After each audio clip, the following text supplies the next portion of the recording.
cancel culture is about canceling.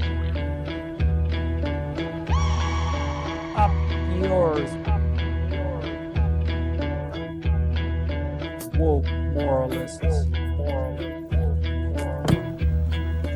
Up yours. Systematic bullying that's happening. And they believe that Cocaína.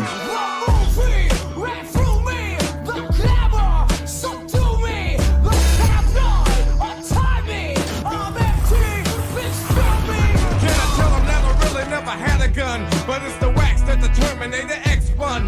Now they got me in a cell cause my records ain't sell. Cause a brother like me said, well, it's one like this, immaculate conception. I transform like this, perform like this, which yells you a new weapon. I don't contemplate, I meditate, then off your head. This that puts against the bed. This that I got realness, I just push cause it's in my DNA. I got millions, I got riches building in my DNA. I got gunk, I got evil that rot inside my DNA. I got off, I got trouble, some heart inside my DNA. They seem animalistic is what I mean. No, they're worse than animals. The woke mob, they ruin everything. They stopped Ben Shapiro from going to events and speaking.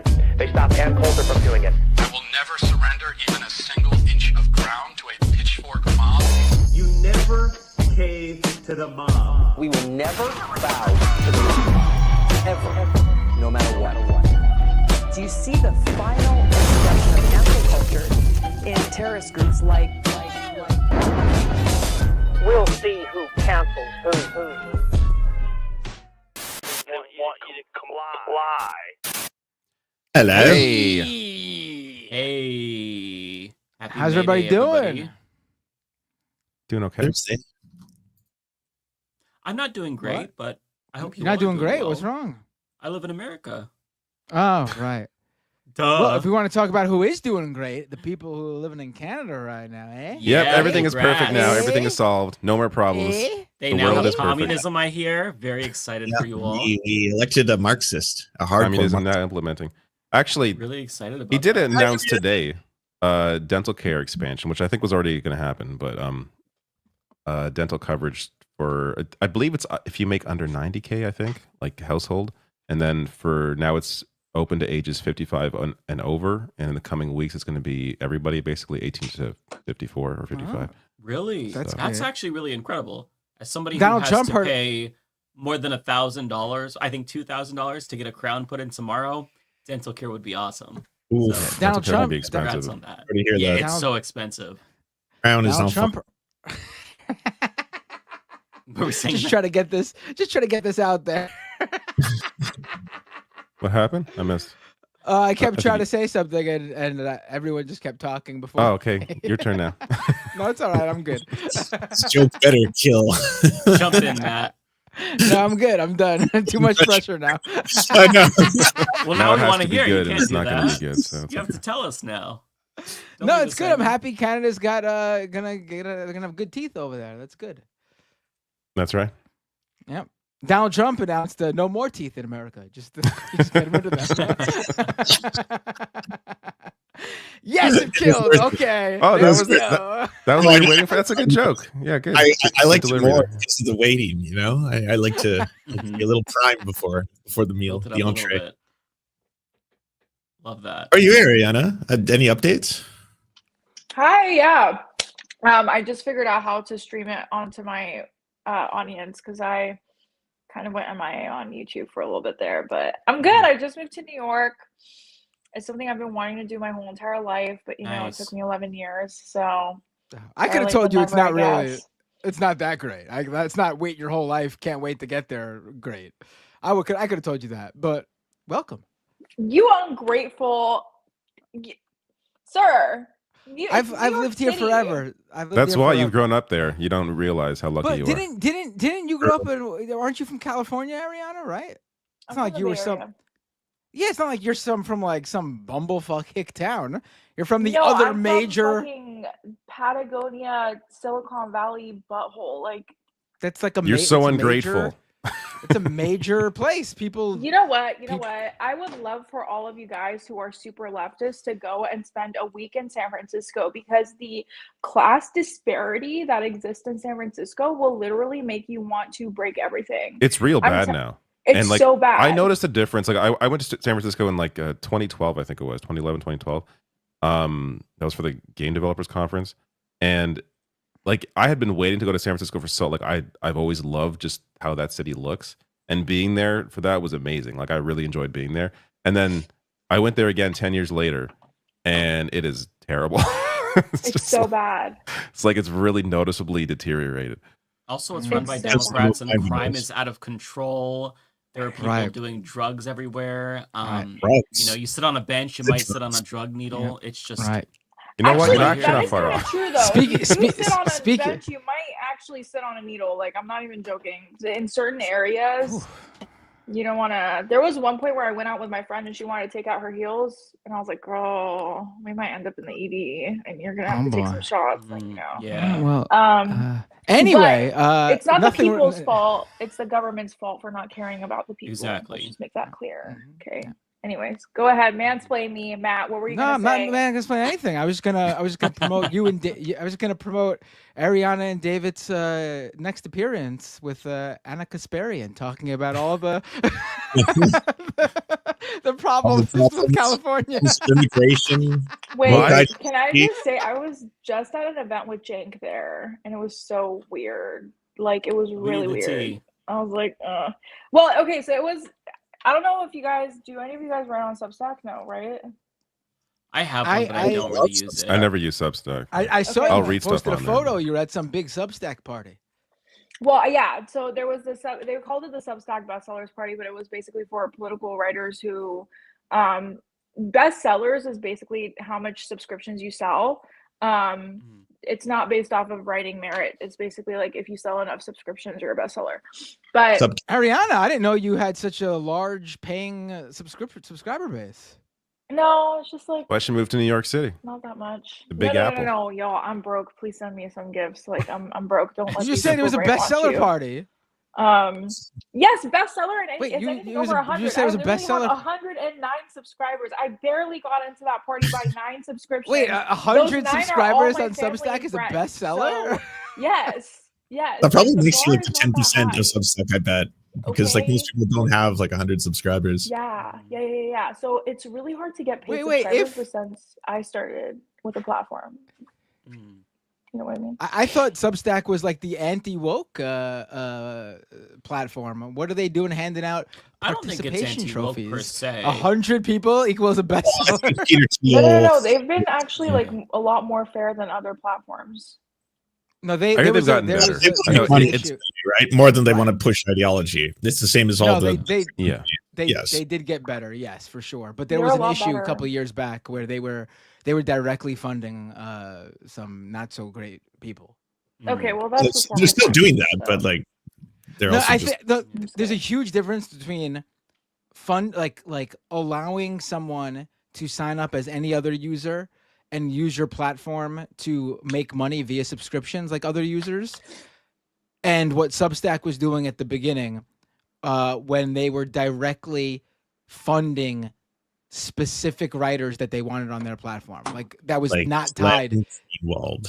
That which wasn't tied to subscriptions at all. They were just giving money from their own funds to these writers they wanted on their platform. You know, that's what to my opinion, the difference between a platform and a publisher is. If you're paying people directly to publish on your platform, that's unrelated to like, you know, just how anyone else can use the platform. You're a publisher, you're not a platform. That's impressive though that you have 109 subscribers, like paying subscribers for writing. I think that's awesome. It's okay. Yeah. Thanks though. It's I badass. appreciate it. Yeah. I appreciate it. It's one of the ways I sustain myself, so Oh, but what's the that's tease? awesome. What happened? So Jink was Oh, there, and yeah. then Yeah, I he gotta know. was mad, and then Yeah. he broke things. So I don't, just to preface, I don't know if Jake knows who I am, but I've talked a lot of shit about him. Not just I on think he knows. YouTube, but like on Twitter too. And also I have a very distinct look. Like I have curly red hair, and I also look, anyways, I'm just saying, like, it's easy to recognize me if you know who I am. So he was there, and I was in a group talking to people. Actually, I was talking to David Hogg, and Jank just David kinda Hogg was walked- there. Yeah. Name So I drop. was talking to David Hogg. It's actually fun. I'm gonna tell you guys what David Hogg said too. So That we was were a talking to name David drop. Hogg. Yeah, I was just hanging out with David Hogg and Henry Sisson It's and whatever. There were Dean, a whatever lot that of guy's people name there. is. There were a lot of people there. And Jake just like walks into the group and he like it was so awkward because I feel like he knew who I was, but I'm He not does know. 100% I sure. guarantee you, he knows who you are. And he was just like kind of like he would stare at my necklace and then he would stare at me. And then he would stare at my necklace and then stare at me. And it was just so awkward. I was like, all right, And then he was like, "Sign up for Rebellion Pack." What is your what did Sponsored by. what did your necklace what did your necklace say? It just says my name in Farsi. Oh. But I also wear That's this necklace weird, in all then. my videos. Why I was also he wear this oh, necklace okay. in all my videos. So Maybe he was I trying think to. it was I don't know. Read it. I don't know what it was. We didn't exchange any words or anything, but I definitely just like kind of walked away because I was like, ew. He's like max leftist. Ugh. Yeah, maybe he was checking no, literally. Maybe he was checking you out. Oh God, ew, no, it was not like that. It was not. No. I literally basically had a turtleneck on. Okay, God, you're such a guy. It's not like that. I swear. I wasn't saying He was I not- would do he that. wasn't- I'm just it wasn't clocking in a- other guys because I know how No. guys are. It wasn't in a checking me out way. It was like in a I'm one of the good ones. bitch, I know you kind of way. You know what I mean? But I don't know. I don't want to be that girl that's like, oh, he definitely recognized me. Like, I don't fucking know. It was just awkward. Like, it was really weird. And then I was talking to David Hogg, and I was like, yo, you're getting a lot of shit. Like, you're getting a lot of shit, especially from that old dude that helped Clinton win. Carville. I don't know if you guys know what I'm talking. Yeah, Carville. Yeah. Carville. And he was like, Raging Cajun? What? Was him and David Hogg fighting? Because they hate each other right now, apparently. who? No. Not I was anymore. telling I have David all the Hogg- tea on this. I was Oh, telling okay. David Hogg about Carvel, and I was like, Mm. how do you feel about it? Carvel was Oh, there. Right. And David was like, I don't give a fuck. I'm going to outlive most of them anyways.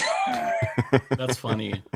That's actually pretty funny. I Wow. was like, listen. Breaking news! You just gave conservative bloggers some tea right here that they're all going to be writing about tomorrow. 100%. I would love to bring David You know Hogg what? on I Leftist just made this Mafia. completely up. I made this up, so I'm full Not of a shit. real story that took place. I'm so I full won't- of I doubt they're shit. going to won't come to lie. James Carville's defense, personally. I think that David Hogg, look, I've got to be honest. This might hurt some people's feelings. He's a little bit of a cuck, okay? He already made up with James Carville. They had a 45-minute long conversation on Terra Palmeiras or Wait, Palmeira, I don't when? know. It was on Wednesday. And by the end, they This were in agreement. Wednesday? This last Wednesday, yeah. They were in agreement by the end of the podcast, despite their disagreement about the primary thing. And they're already tweeting nice words about each other. And the problem with David Hogg and this whole plan, I appreciate what he's doing. But there's no criteria for who he wants to primary. It's not exclusively based on age. But the problem is that, like, it's just about Democrats who don't fight, which is extremely subjective. He gave examples of good Democrats that he likes. And that includes Nancy Pelosi, Hakeem Jeffries, AOC, Maxwell Frost. So, I mean, we're ideologically all over the place, right? And if your whole thing is primary Democrats who don't fight, well, Nancy Pelosi has a primary opponent. His name is Shaikat Chakrabarti. He's very progressive. He also talked about Jan, what is her name? Schakowsky. I don't know if that's her first name, Schakowsky. She's being primaried by Kat Abu. And before Schakowsky dropped out, he talked about how, she's one of the good ones as well. She has a primary opponent who's much younger. She's Gen Z. She's very progressive, pro-Palestinian. So I don't think that David Hogg really understands or knows what he wants. And so I would love to talk to him and pick his brain, because he hasn't said anything about Palestine as far as I know.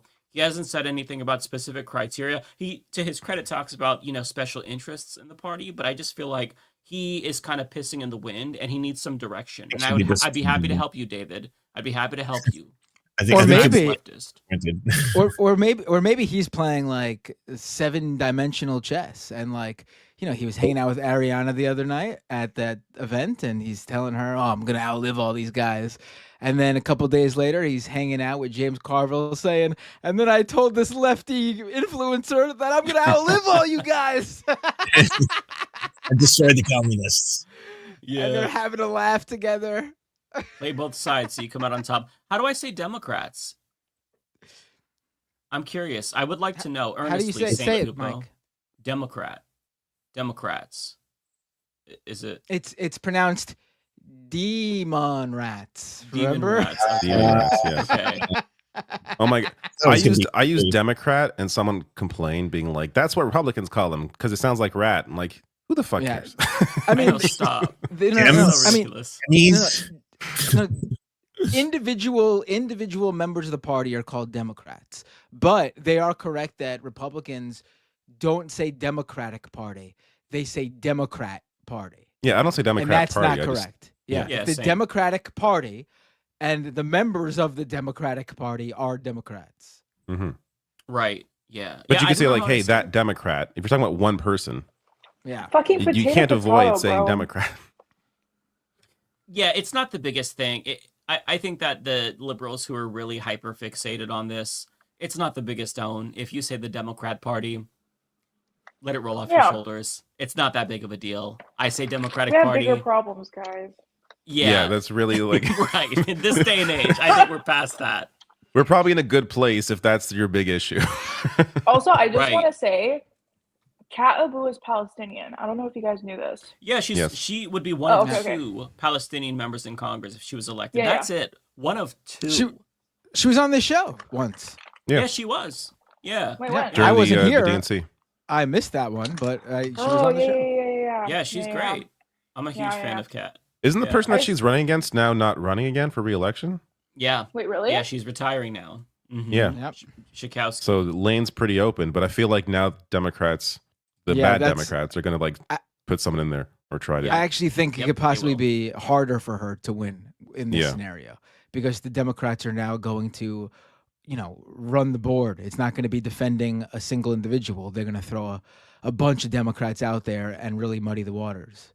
Yeah. And they'll trot out Hillary Clinton and all the big wigs in the party to try to endorse against her. Yeah, so but to her credit, she's raising quite a bit of money, so she's crushing She it. does have the advantage of already having a campaign. Mhm. Like she didn't jump in after. She's already ahead of everybody else. I will Well, say yeah. I'm really rooting for. So you all probably heard that the House Oversight Committee chairman who beat AOC, Jerry Connolly, he actually had to step down. And there's somebody who I think is much better who's going to run. They're eyeing this position according to Axios, and they're only 87 years old. So it's nice to get some fresh blood in there who can potentially take the party in a better direction. Someone on Twitter 87? said, "Did they keep inventing old people to to put in these positions?" Because it was the name Yeah. that I don't think I recognized. I got to see what the name is again. Yeah, let me see, because I don't recognize the name either. It's okay, so it's Holmes Norton. I had never heard of this individual. Let me Yeah, see. maybe they are inventing old people just to fill these Democratic positions. Oh, it's Eleanor. Why didn't they put that in the headline? I have it right here. Why wouldn't they I- just go to the other person who ran for that position, being AOC? I don't know Assuming if she's she on wants the it. oversight committee still. Oh. I'm not 100% sure. Either way, I'm rooting for the 87-year-old. I just think it would be funny. I'm here for the show. It's not going to make a difference. They're already failing. I'm down for it. No, she If we already can said find she's somebody not gonna. older, I'd She already prefer said that. Passing. she already said she's not going to do it. She thought about it for a hot minute. Axios published their report, and literally like no more than an hour later, they changed the report to say she's passing on it. Yeah. To be so fair, she's she looks really young for 87. So It's a young 87. Yeah, she's the second most senior member of the panel. So if we could get somebody in their 90s, I think that we just need the experience right now. I prefer. Well, we really need a Hey, she looks seniority. good for 87, though. She looks Hell, like a if day I- over 60. If I looked I that agree. good at 87, I would maybe be running for the House Oversight Committee chair position as well. So yeah, I hope she wins. Like, obviously, age is the biggest problem, but I don't understand why in your twilight years do you want to be doing this? Like, go enjoy your life. Like, why do you want to be? Dude, it's I've a never power seen trip. that. It is. Yeah, It that's has to be a power Very trip. I don't honest, understand right? It's a power any other trip, I'm purpose. telling you. As somebody lot of who is in his late 30s that would love to retire by the time I'm 40, I don't understand their mentality. I'd love to retire tomorrow. Right. I would just not like to work ever. I don't like, even though I love what I do, like it's the best job that you could possibly get in a capitalist society compared to the other shit that I did. Like it's preferable. But I don't even want to do this. Who wants to work? You're giving your Especially fans rich- reason to root for capitalism, though, because now they're going to want you to keep making content for them. So they need to uphold the structures. Get rid of your social security too. Then you'll be making videos forever, Mike. Yeah. Lazy millennials. That's true. Yeah. I mean, look, life is too short. We're on this rock for like, I don't know, 90 years if you're lucky. I want to travel the world. I want to. No, you do don't. You don't like hobbies. flying on planes. You know, Yeah, I would, what are you talking about? listen, if I was able He needs a to VR. conquer my fear and not have to worry about anything else, just focus on like that, destroying my agoraphobia, within like a few months I would be over. I would ideally like to travel. I think I could do that if I didn't have the stress of There's no everyday way you life. should travel now, though, on these fucking. No, planes. no, not right now. Long term. Yeah, long term. But like, there's a lot of things that I would love to do. I'd love to, maybe take up a hobby or two. Gardening, crochet. I don't fucking know. What do people I feel like you could Crochet. start gardening right now though, or crocheting. I could, but like, you just, when you're done with your doing the shit, the daily grind, you're kind of like, I'll just play video games and watch TV. You just don't have energy. Damn You just feel right. like shit. I might be Yeah. projecting a lot. Like I feel like shit and don't have energy, but I just feel like we should have more free time in life. And when I say we, I mostly mean people who don't do what we do, because like we have it comparatively easy. But like if you're working a 9 to 5 at some shitty retail job or you're in customer service or something, like I think that you need some more free time. We all do. So Or you're working in an office, which I did as well, and that's torture. all these jobs are draining in their own way. Yeah. Every single one of them. Just like being It's around so people is bad. really draining. It literally feels like your life is getting sucked out. Yeah. Like you're just Yeah. wasting your life in an office. It's so depressing. Mm-hmm. I couldn't do it. I did it for 4 years and I was like, I'm out. I can't do this anymore. Oh, Yeah. it's just So- the little things that like take away from that make it so much worse. Like I worked at a call center and I had a 40-minute drive to the call center, but you had to park off-site. So after that, you had to take the shuttle to the campus to do phone calls all day. That made me want to KMS. Awful shit. Just all these little extra things that make it worse. And then you have these goody two-shoes that are like sucking themselves off about how good they are and how they're running up the numbers. I'm just like, shut the fuck up. You're not going to get paid more if you do better. The bonuses Like, are why are you dog shit. trying? Yeah, like, why are you trying? Do the bare minimum, you fucking idiot. Why? It just, yeah, I don't know. The whole thing is exhausting. And then, like, when I was working at retail, like, you had my coworkers complaining about, like, people on welfare. It's like, bitch, I'm on welfare. They don't pay me enough. Like, I'm literally getting food stamps as I work here. Well, are you not on food stamps? It's just, yeah, it's exhausting, the whole thing. Would you consider starting a panel show? One that actually was a parody of another panel show that's pretty popular, but this one is conservative, with conservative values. That I would consider. And on that panel show, would you consider using almost the exact same desk as the other panel show? Yet it is not a satire of the other panel show. It is, in fact, a real show. What a segue! Wow. This is not a segue. This is Wait, just what the fuck are you guys talking about? Mike, you can bring it in. Heard Mike yet, has the Ariana? clip. Wait, have you not seen this, Ariana? No. You haven't seen No. it? Ariana's about to Oh lose my her shit. God. I'm so glad that you're seeing this for the first time. So excited to announce that the first episode of Her Take drops at 11 a.m. ET tomorrow. In the Good time. debut episode, Jillian Michaels, Anna Kasparian, Amy Dangerfield, and I debate immigration, trans, and woke insanity. This is the conservative answer to The View. And I guess The Anna's, eye- I the guess eye is Anna's the Lindy. liberal on this panel. The eye is Lindy Lee. Yes. Yeah, Lindy Lee. Which She I is feel the, like uh, I she don't is the, know enough about her, aside from just she- not That's liking her whenever I hear her crazy. talk. She was a fundraiser. She's been a fundraiser for Democrats Mhm. for a long time. I don't know how she's in inner circles. She has like no like no repertoire with like she just raises funds, and I guess she's good at raising money, and that's why they keep her around. But I've never heard of her name come up in any sort of upper echelon of the party. I remember she was a fundraiser for Hillary Clinton, but I think her claim to fame that really got her attention was it was a fundraiser for Kamala, die in the wool Democratic Party faithful. And then when Trump got elected, all of a sudden she came out anti-Kamala, criticizing the Democratic Party, and she went full throttle. I'm now MAGA. I now support Donald Trump. Yeah, she leaned in hard. The flip was wild. The flip was crazy. I remember her being a Bernie hater too, right? She was a Bernie hater. Yeah. Okay, that's where I remember her primarily from. I heard about her recent grift, but aside from that, I feel like I don't know enough about her. I don't know shit about Amy Dangerfield. Is that what? I don't even know who she is. I think never heard of her.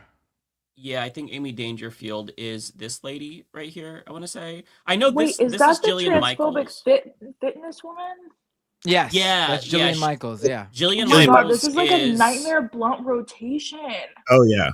Yeah, for the chat who doesn't know, Jillian Michaels is the star of Nintendo Wii and DS games, Fitness Ultimatum 2009, Jillian Michaels Fitness Ultimatum 2010, and Jillian Michaels Fitness Ultimatum 2011. I think that the 2011 version you could use the Wii balance board with her game.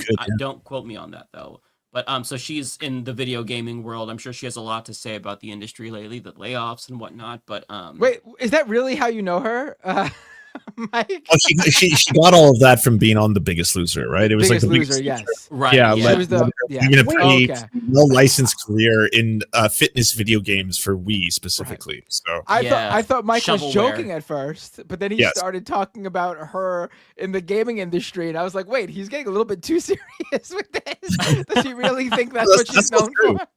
I've seen those games. Everything I'm saying is 100% correct. The reason why I emphasize the games is because that's where I have the most exposure to her, because I know that she was on The Biggest Loser, but I would always when I worked at Blockbuster, I'd see her face on the games, and she just had a smug face, and I didn't like her because of her face.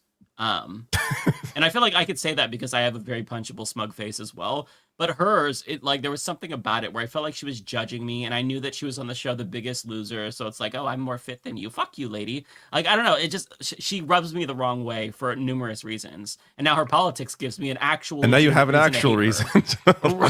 Right. So I don't feel like just a dickhead. The fact that she's still able to get work and she's relevant is beyond me, because The Biggest Loser was one of probably the most detrimental shows during that time. I mean, it really promoted it normalized crazy diet culture, and the fact that she's getting this show with Anna. Well, it's a right-wing show. Lindsay It's perfect. Lee. It's the perfect funnel. Yeah, but this is they're all nut jobs. They're all nut jobs in their own way. This is crazy. Who's funding this? What is the funding behind it? The PBD. It's Valuetainment. Yep. It's Valuetainment. Absolutely. The PBD people. Patrick Bet David. Patrick Bet Davis. You know PBD? You know PBD. I'm sure you recognize him if you've seen him from clips, Yes, because he's often, bringing on reactionaries to his show and stuff. But essentially, it started out as a kind of investment for the boys style show. Here's some investment tips and how to be successful in your career and be an entrepreneur. And it evolved into a culture war show very, very quickly, where it's now just talking about woke ideology and all that kind of stuff. Mm-hmm. Okay. Mm-hmm. I will say. So this is really weird. Are you gonna play the clip? Yeah. Let's I have a be couple more value-tained. critiques. I want to be value-tained. I Value-tained will me. say I appreciate them going with the cheap chairs. These are $90 on Amazon. I have them, but I did not pay for the armrest. That's what I'm sitting on right now. They're not very comfortable, but they're affordable. They look very high. They look very high, yeah. And I love how, as somebody who has fucked up lighting in my studio, this is not working. They need to change the color of this. Yeah, the lighting. no, the fact that you can't read the logo is probably an issue with the it's lighting. just very amateur, and the video, the ratio of the video is all fucked up as well. I don't know who's doing this, but this is like a fucking I don't know, Mickey Mouse operation. This is all fucked up. For But me, the though, commentary, low production isn't even the issue. It's just have your own style. This is ripping off the View. The View has that desk. That's the same kind of desk they have with I'll the half pull it up. circle. Do your own thing. What is this? yeah, David, Like, it's literally the same desk. Yes. Let me pull it in. If you watch the clip, it's mostly like what you would expect from like 4 years ago, ripping into LGBTQ plus people. Just them being like, and now there's pronouns. You got to learn new letters in the alphabet. And what is two-spirit? Lol, kick. Like that's the whole show. Yeah, Some of the stuff they chose to share in their promos, downright fucking hilarious to me. So there's a lot. Like, this is, I don't know how long. It's a minute. But there's a lot in here, so I'll shut up and play it. I'm sorry. I have to endlessly critique it before. And I love the ferns on the side, like, you know, Zach Galifianakis energy. There's just so fucking much. This is boomer energy, but Welcome to Her Take, where real conversation happens. Can we just take a step back and ask a broader question? I'm actually with Trump on this. It's one of the reasons why I left the Democratic Party. Let's talk about the mistake, though, Lindy. Let's talk about the mistake for a second, okay? He had a legitimate asylum claim. Intersex, pansexual, true spirit. What the heck is a true spirit? Give it to me in English and then dumb it down to 6th grade level. Wake up in the morning okay, and I have to pause it right there. This is so fucking funny to me. In their Why would promo, you say that? in their promo, she's like, listen, if you're gonna tell me something, talk very, very slowly. I'm a fucking dumbass. So dumb it down. Don't use any big words. You need to. My children are smarter than me. You need to get it at a level lower than the grade they are in. I mean, and is she saying this in response to intersex? Like she doesn't know what intersex is? If it's that, I also feel like they're making jokes about two-spirit people, and then Anna goes on to make another joke. Yeah, about it's terrible. But I feel like they're like 4-year-old conservative content, right? They're doing a lot of like, hey, we're going to be racist towards indigenous people. We're going to be bigoted towards LGBTQ plus people. Like that's, and it doesn't even come off as genuine. Like to me, like it really feels like they're forcing the enthusiasm or the anger here. Like it's not coming off as authentic to me. But yeah, they're all chasing the right-wing money anyway, so I guess that makes sense.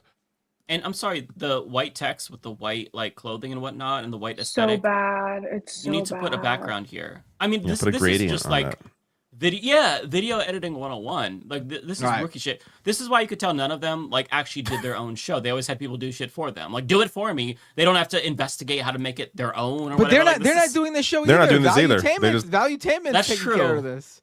That's true. Valuetainment. Wait, so I'm Are you not curious. valuetainment? Sorry. Go ahead, Ariana. What was that? So is Anna still doing TYT and she's on this like weirdo debate right-wing show? I think so, yeah. As far as I know, assume yeah. so. I mean, I certainly wouldn't leave TYT for this if I was her. I mean, I know. Blow up. We're talking shit. People love the whole, like, you know, liberals and the progressives debate conservatives about social issues. Like people love that stuff. Yeah. Making I points. know people What's love funny- it, but it's like, isn't it a like clash of interest for the establishment of TYT? Like, I'm surprised Chink is letting this happen. I mean, they probably view it as she's getting out there in front of an audience that isn't their audience. Oh, absolutely. To Ariana's point, Yeah. to Ariana's point, Jenk made Hassan choose between Twitch and TYT. Yeah, that's what I'm saying. Like, this is weird. Interesting.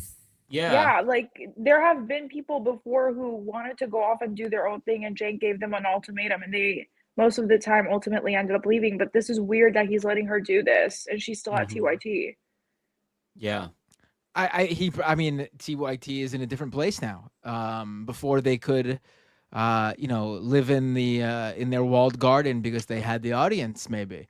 And now they don't have that same audience, so they need to spread their wings and get their tentacles out there, so more people they drive more people to the channel. That can be the case, honestly. They're spreading their wings a lot, and it's not helping them.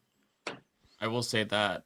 Well, one thing I have to point out, I'm a little bit offended that they're snubbing my girl Brianna Wu. How is she not on this panel? She's a perfect she probably fit. will be. It says I think it's a rotating or they have different people come on. I don't know if these are the 4 people all the time. I mean, maybe a few of them are on all the time, but it could be maybe not. I don't know. I looked at the comments to the YouTube version of this video, and there was a bunch of people praising it on Lindy Lee's channel anyway. And I saw one comment that was the only more negative comment was, "Yeah, I love all these women except for Anna Kasperi." And I'm like, "Oh shit, she's not blending in." This is This is just on Lindy Lee's channel. It's not. I on think a it has volume- its own channel, but it's also on Lindy Lee's. The preview is, anyways. That's how you know it's not going to be successful. What morons would host a show together, but then have their own version of it on their own channels and not drive everyone to the same channel? What kind of clowns would do that kind of thing? You got to spam people's sub boxes. That's how you get the word out. You got me there for a second. I was like, oh no, I feel called out. All right, so we made it to 25 seconds in. I'm sorry, I'll try not to pause it. It was so good though. I had to intervene. Spirit. So are they really marginalized? Can I borrow? Like, Oh, I have to pause again. I'm so sorry. She's asking if two-spirit people are really marginalized. This is indigenous trans people that I guess she pretends she doesn't know about. And non-binary people as well. Right. It's one of those things where she's like right away went to a joke where she's like, I have no spirit. What, you think you're marginalized? And just like, lol, kick. Wow, again. And that's why I said it's It like is lazy. This would have been on a right. This is like Stephen Crowder tier, right? Like this is what you would have seen Yeah. on Stephen Crowder That's show right. 4 years ago kind of shit. Yeah. Yeah, we're now debating whether or not indigenous people in North America are marginalized. That's where we're at, really? We just like erase everything that we've learned? First of all, two-spirit people have existed in indigenous communities for thousands of years. This isn't a new, Literally. Concept, but also what really built a divide, because I was always very curious about this, what built a divide between the acceptance of being two-spirited and not was actually colonialism when it came, and they were force-feeding Christianity to everyone, and Christianity does not accept this idea of being two-spirited or trans or, non-binary or etc. So I just think for Anna to be looking like Casper the Ghost in this fucking clip, making fun of two-spirited people is really rich, because she's actually like literally living on stolen land. She's living on indigenous land. I think this is like mad disrespectful. And like for her to laugh like that, it actually like this really made me like my blood boil. Like this is really fucked up. I think she's a piece of shit for this, quite frankly. Yeah, no, I agree. And they wanted to put this in the trailer. They're like, Yeah. this is Like, the go bits. fuck yourself. This is They had good to show shit. some levity. Look, they laugh too. Yeah. We They're can talk about the laughing substance, and have a good time. And Sorry, I'm just gonna say no, you're fine. This just really fired me up. I just want to say they all have a lot of proximity to whiteness, and that's where I'm gonna leave it at. Because Anna Kasparian can say she's Armenian all she wants, she still has a lot of proximity to whiteness. Lindy Lee has a lot of proximity to whiteness. They all have a lot of proximity to whiteness. So I don't think they should ever open their mouths about two-spirited people ever, period, or indigenous people. Like it's just not their place. So I don't know. That would just No, really I piss me agree. off. How are you going to get the clicks though? Come on, the trailer. Right. Yeah. It's like you kill two birds with one stone, right? You can make fun of trans and non-binary people and indigenous people as well. And if anybody tries to, say anything about it, it's like, well, I didn't know. That's the whole point. We were goofing because we're just out of touch. We don't know what the kids are talking about these days. It's new to me, therefore I can feign ignorance, and that could be entertaining. Because I guess you want to watch somebody like explain how stupid they are about it or unknowledgeable they are about something. Who wants to watch that? That's insane to me. Yeah, I agree. I will be the first one to say that birth control destroyed my life. The goal is to create Okay. lifelong. I'm going to need so much more context here. Oh, you got to watch Anna and Jank's interview with her where she goes into detail. It's part of her origin story. And when she started to realize certain things about like, they go into why did you used to talk about environmental issues so much? Why were you like, pro choice and all this other stuff? And she's like, I really started to realize like, because I had a really bad negative experience with birth control, that, maybe I'd been lied to, especially by people within the Democratic Party, what our beliefs are all about. And that led me down to, doing my own research, which, yeah. And again, it's one of those situations where like I'm watching that interview and I'm like, well, I'm a cis man, so I'm not going to mansplain the situation, but I am going to say that that's just an unusual thing to be like. That doesn't justify going bigoted towards other people, though, right? Like you can't really use that as.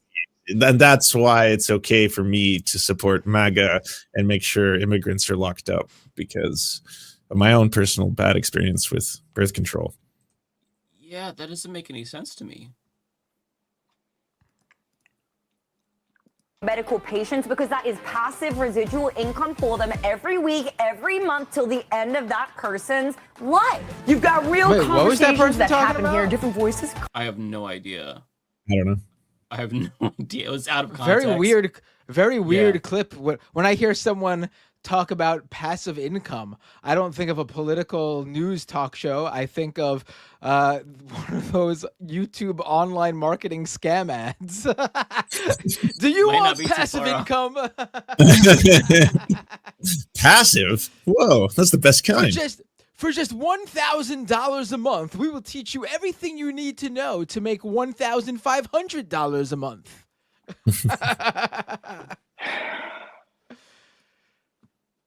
Collide, clash, and sometimes even connect. There are no scripts, no echo chambers, and just smart and spirited debates. Ladies, You know. are you ready to jump in? Let's Ready? do it.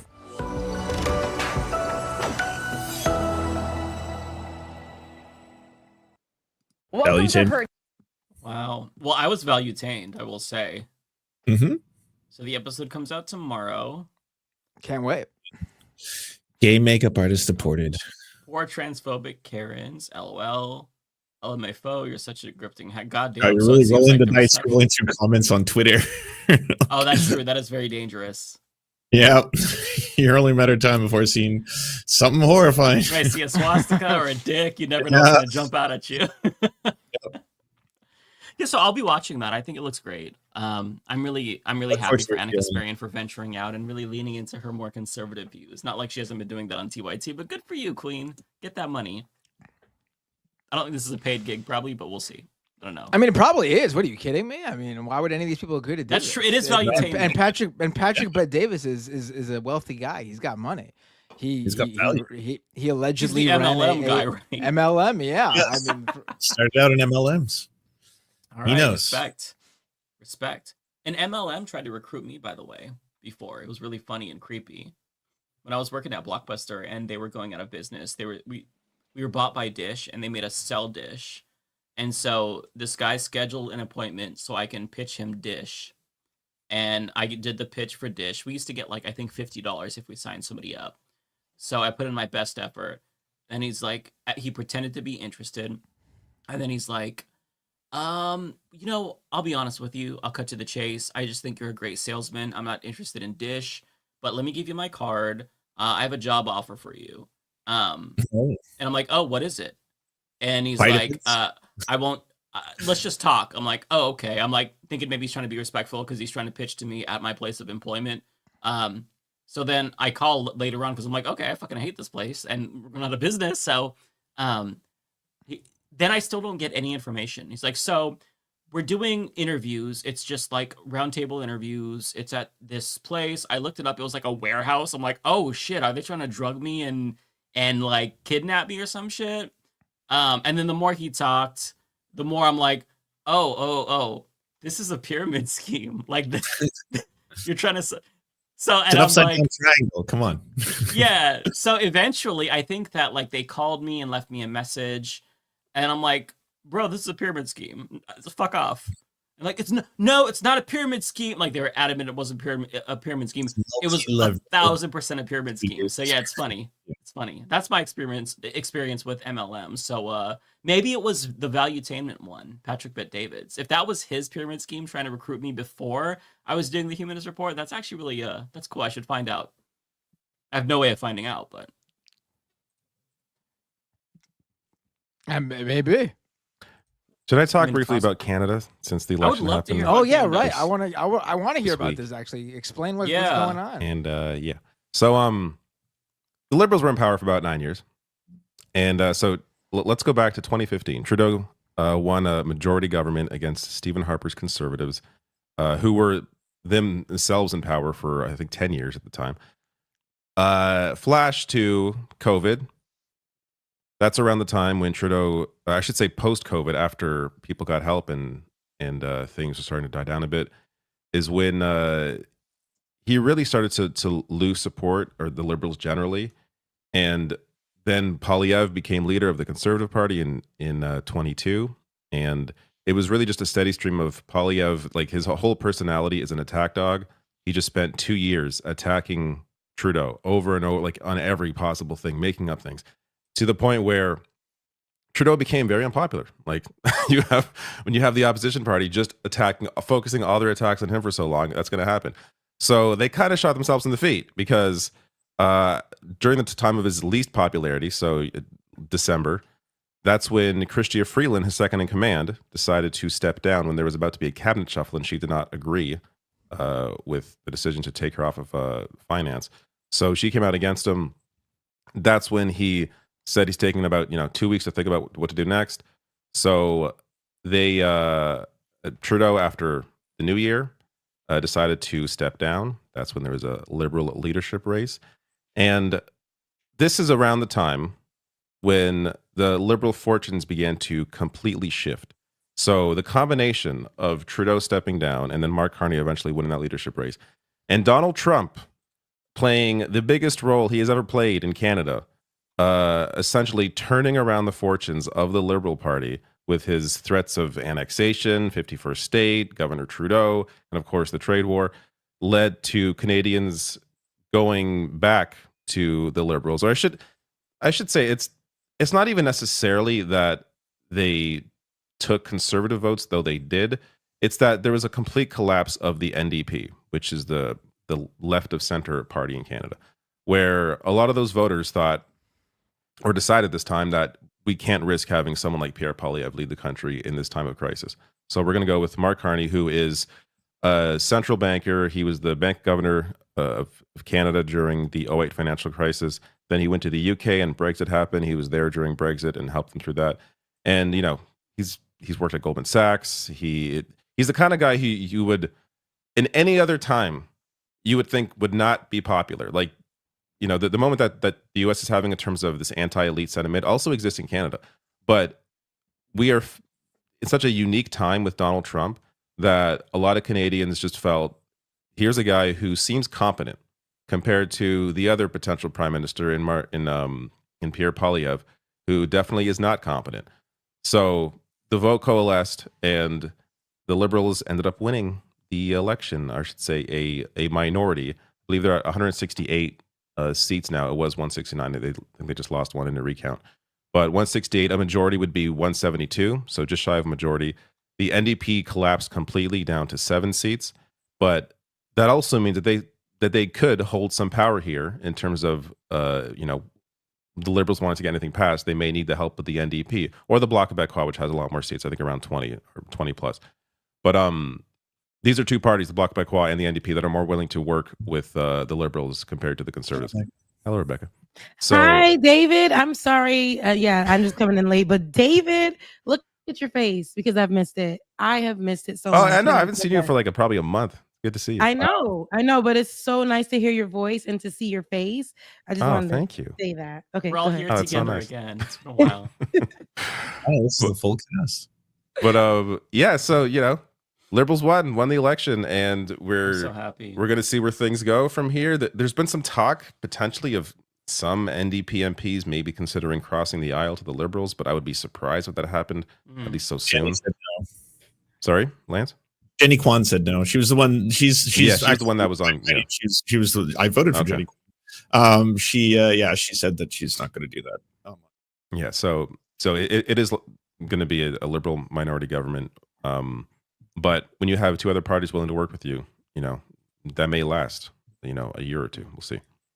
All I can say is that I'm not happy that Mark Carney won. I'm happy that PP lost, and I'm glad that PP lost. And not only did PP lose, he lost his own seat. He's not allowed inside. The Conservative Party leader lost his own seat. Yeah, the leader of the Conservative Party that Mark Carney wasn't elected, right? Like he was prime minister before he had a seat. So is Pierre Poilievre going to step down now because he's not elected?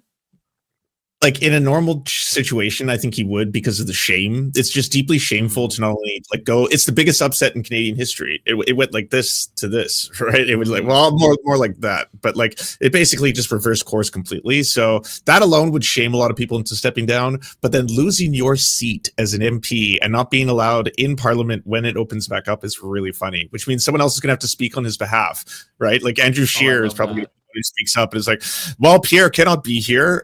He will be he essentially has to go win a by-election somewhere. That's really to be. This is how we should frame it. He has to be given a handout. He has to have someone else give up their seat for him, and then he has to win a by-election in a safe riding, I assume, because he's not going to go somewhere where he could lose an election. How do they determine who gives up their seat, though? Like, it's got to be the party leadership, right? Because nobody would willingly give up their seat in Gotta parliament. separate the wheat from the chaff. That you've seen House of Cards. Who's ever the weakest? The weakest link. It's honestly, like David said, it'll be where it's the easiest to win. So it'll be an MP in a riding where it's low voter turnout, but a conservative lock, and they just basically step down, and then they have a by-election, and then he takes that seat. Is They there also any talk of at the same Pierre time, the MP stepping has to agree to it, right? Like it's not they can't just steal a seat from somebody. Oh, So okay. unless there could be internal pressure, I imagine that's possible. But no, it's a hilarious situation. At the same time, it's worth noting the conservatives, even though they lost that massive lead they had from January, they still performed well. I believe they got They gained 16 seats. Yeah, they gained a bunch of seats. They had more votes in terms of the popular vote this time since 2011, which is when they were in government, or I think they had a majority at the time. So like there's oddly like big growth within the Conservative Party, even though they lost, because a lot of that vote for the Liberals came from the NDP, and this was essentially a two-party race, which is that doesn't normally. I mean, to be clear, in terms of who's going to form government, it is almost always a two-party race. But in terms of just the seat totals, you usually have an NDP that doesn't lose party status like they did this time. So it is I do think it's a unique situation for this time. I do think if we, hopefully if there's a day when Trump is no longer the U.S. president, I think we'll get back to a Canadian election that is a little more normal. Yeah. I heard that a lot of young people voted for conservatives. Young men. Young men. Yeah. What is, like, I know that's kind of happening around the world where young men are kind of gravitating towards conservatives. Do you all know why? It's economically based. It's if you've grown up as a Gen Zer, you lived under 9 to 10 years of the Liberals, and that entire time, housing has become more unaffordable. You've seen the amount of people on 1 in 4 Canadians have food insecurity now. You've seen massive wealth inequality grow. So all of this is happening. If you're young and you're a man and you're going online looking for answers, well, there's a whole bunch of people who've got great answers for you. Just across. A lot of them very are unfortunate. Go to the U.S. and they do the exact same things, and they'll tell you about how there's no such thing as a patriarchy, that women control the world and they manipulate men, and it's all in reverse. And that I don't know if you knew about the IQ rates of different ethnicities. Some people are naturally, smarter. It's worth noting that in terms of demographics, 65 plus was the biggest support base for the Liberals, was 65 plus. Oh, really? Which as someone who covers a lot of American politics, very surprising to see that the older you got, the more liberal you were likely to vote in this election, because normally we know that does not tend to be the case. I wonder why that is, with for at least in y'all country. Yeah, but I think honestly, we don't have Fox News. I think that's like we have an electorate where people are more aware and they want stability. Like we're in a time where people that are older are more comfortable. They have their home already, so the affordability crisis didn't hit them as bad as it hit younger people. So there's no worries there that are the same as the young. So without that worry there, you're looking at an election where you have one guy who's out of his fucking mind. He's not Trump, but he's Ron DeSantis, and you have Mark Carney, who comes off as measured. Like again, there are fair criticisms of Mark Carney, of course, but in terms of the way he comes off, a guy who's measured, he's not outlandish, he's very soft spoken. He is somebody who is from finance, is someone who has dealt with crisis in his past in terms of Brexit. Because I agree. Sorry, I really don't like him. Yeah, he's got no riz. He's very boring to listen to. He's also like he's authentically a banker. You know what I mean? Like he's not trying to be a working class hero like Pierre Poilievre was trying to be when he has a 20-year record. Pierre Poilievre does of fighting against the working class and voting against unions. So like Pierre Poilievre came off as so fake because he was being fake, whereas Mark Carney wasn't trying to be anybody except a central banker. Like he was just being who he was, and I think that worked for him. I kind of just want to talk about Gen Z really quick. So there's a study that NBC published pretty recently. It was a couple days ago, and Gen Z has the biggest divide between genders when it comes to political ideology. So Gen Z women and young millennial women are going heavily towards progressive and leftist views, and men are going heavily towards right-wing views. And I do want to add on to what you said. It is economical because back in the 1930s, we went from 1920s was the flapper era where women were very flamboyant and, you know, really kind of defying those restrictions that society had put for them, right? They were cutting their hair short just to kind of like, you know, stick it to the man. But then when the 1930s Great Depression happened, we reverted into conservatism, not just like politically but socially as well. And so we went from flapper to women wearing very modest clothing, muted colors, and we're seeing that right now, like literally happen in real time. And so this has historically happened as well, but also we have a media that is really well funded when it comes to Republicans, and we just don't have a lot of channels that do left-wing media. We have Hassan Piker, TYT is one of the bigger ones, and we already know which route they're going, and Majority Report, and that's basically it. Like everyone else is Republican. So I think it's actually kind of like fueling fire, like adding fuel to the fire. But I will say when economic downturn happens, a lot of men, especially the younger men, they psychologically go into this like, I need to be a conservative, you know, man and really make money and prove myself, you know what I mean? And this is exactly what happened in the 1930s. So it's kind of just like history repeating itself in its own way. But that's also why we have a male loneliness epidemic and why so many women are not dating anymore, because there's such a divide in the younger generation when it comes to political ideology. They can't stand each other. And it's starting to become like a bigger and bigger and bigger issue. So yeah, that makes sense. There's also more women graduating from, or actually not dropping out of university. They're graduating at higher levels in a lot of high-paying sectors, and so this like gender like roles reversing that is happening in real time. There's going to be a lot of men who are basically left behind and looking for answers again online in the weirdest places. And I think the reason that people like Andrew Tate and all those people are so effective at recruiting them is because it's already the same gendered stereotypes that all of us have from birth, right? Whether you know it or not, you know, your parents are most likely being like, well, if you're a man, you do this, and if you're a woman, you do that. You're into this thing, you're into that thing. So it makes sense when you're like, the world is fucked. I'm working hard, but like capitalism is beating me down. I want to try and, you know, make it. So what's wrong? Is it the Matrix? Have I not taken the red pill? Am I trapped? Like, You also have men like they feel like their manliness is threatened because women are competitive and they're beating men. Quite frankly, you know, they're outpacing them in college, in jobs, and so they feel as if there's a complete lack of threatened. there's a complete lack of manufacturing jobs, right? Like, you know, 20 years ago, 30 years ago, that wasn't the case. So that sort of blue collar job isn't as prevalent as it once was. So if you're not in the office, if you don't have a white collar job, you know, if you're not in that kind of work or don't care to do that kind of work, you're kind of left behind. And so there's definitely, I think that leads to the separation as well, and why a lot of young men are just kind of lost.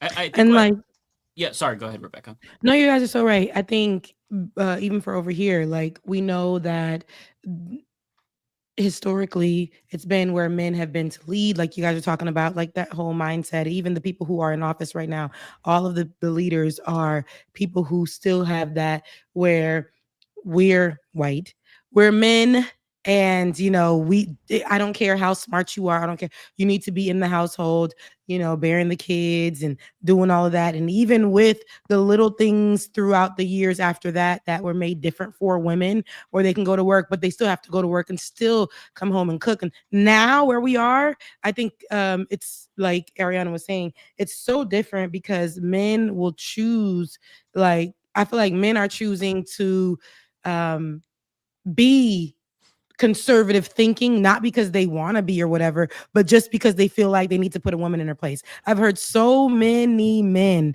especially during the elections, you know, say things like, oh, you know, he wants a woman to be a woman and a man to be a man. And it's like men that never went out to try to go work nowhere, like never try to get no kind of job, nothing, don't have any marital concept, even if it was conservative, nothing.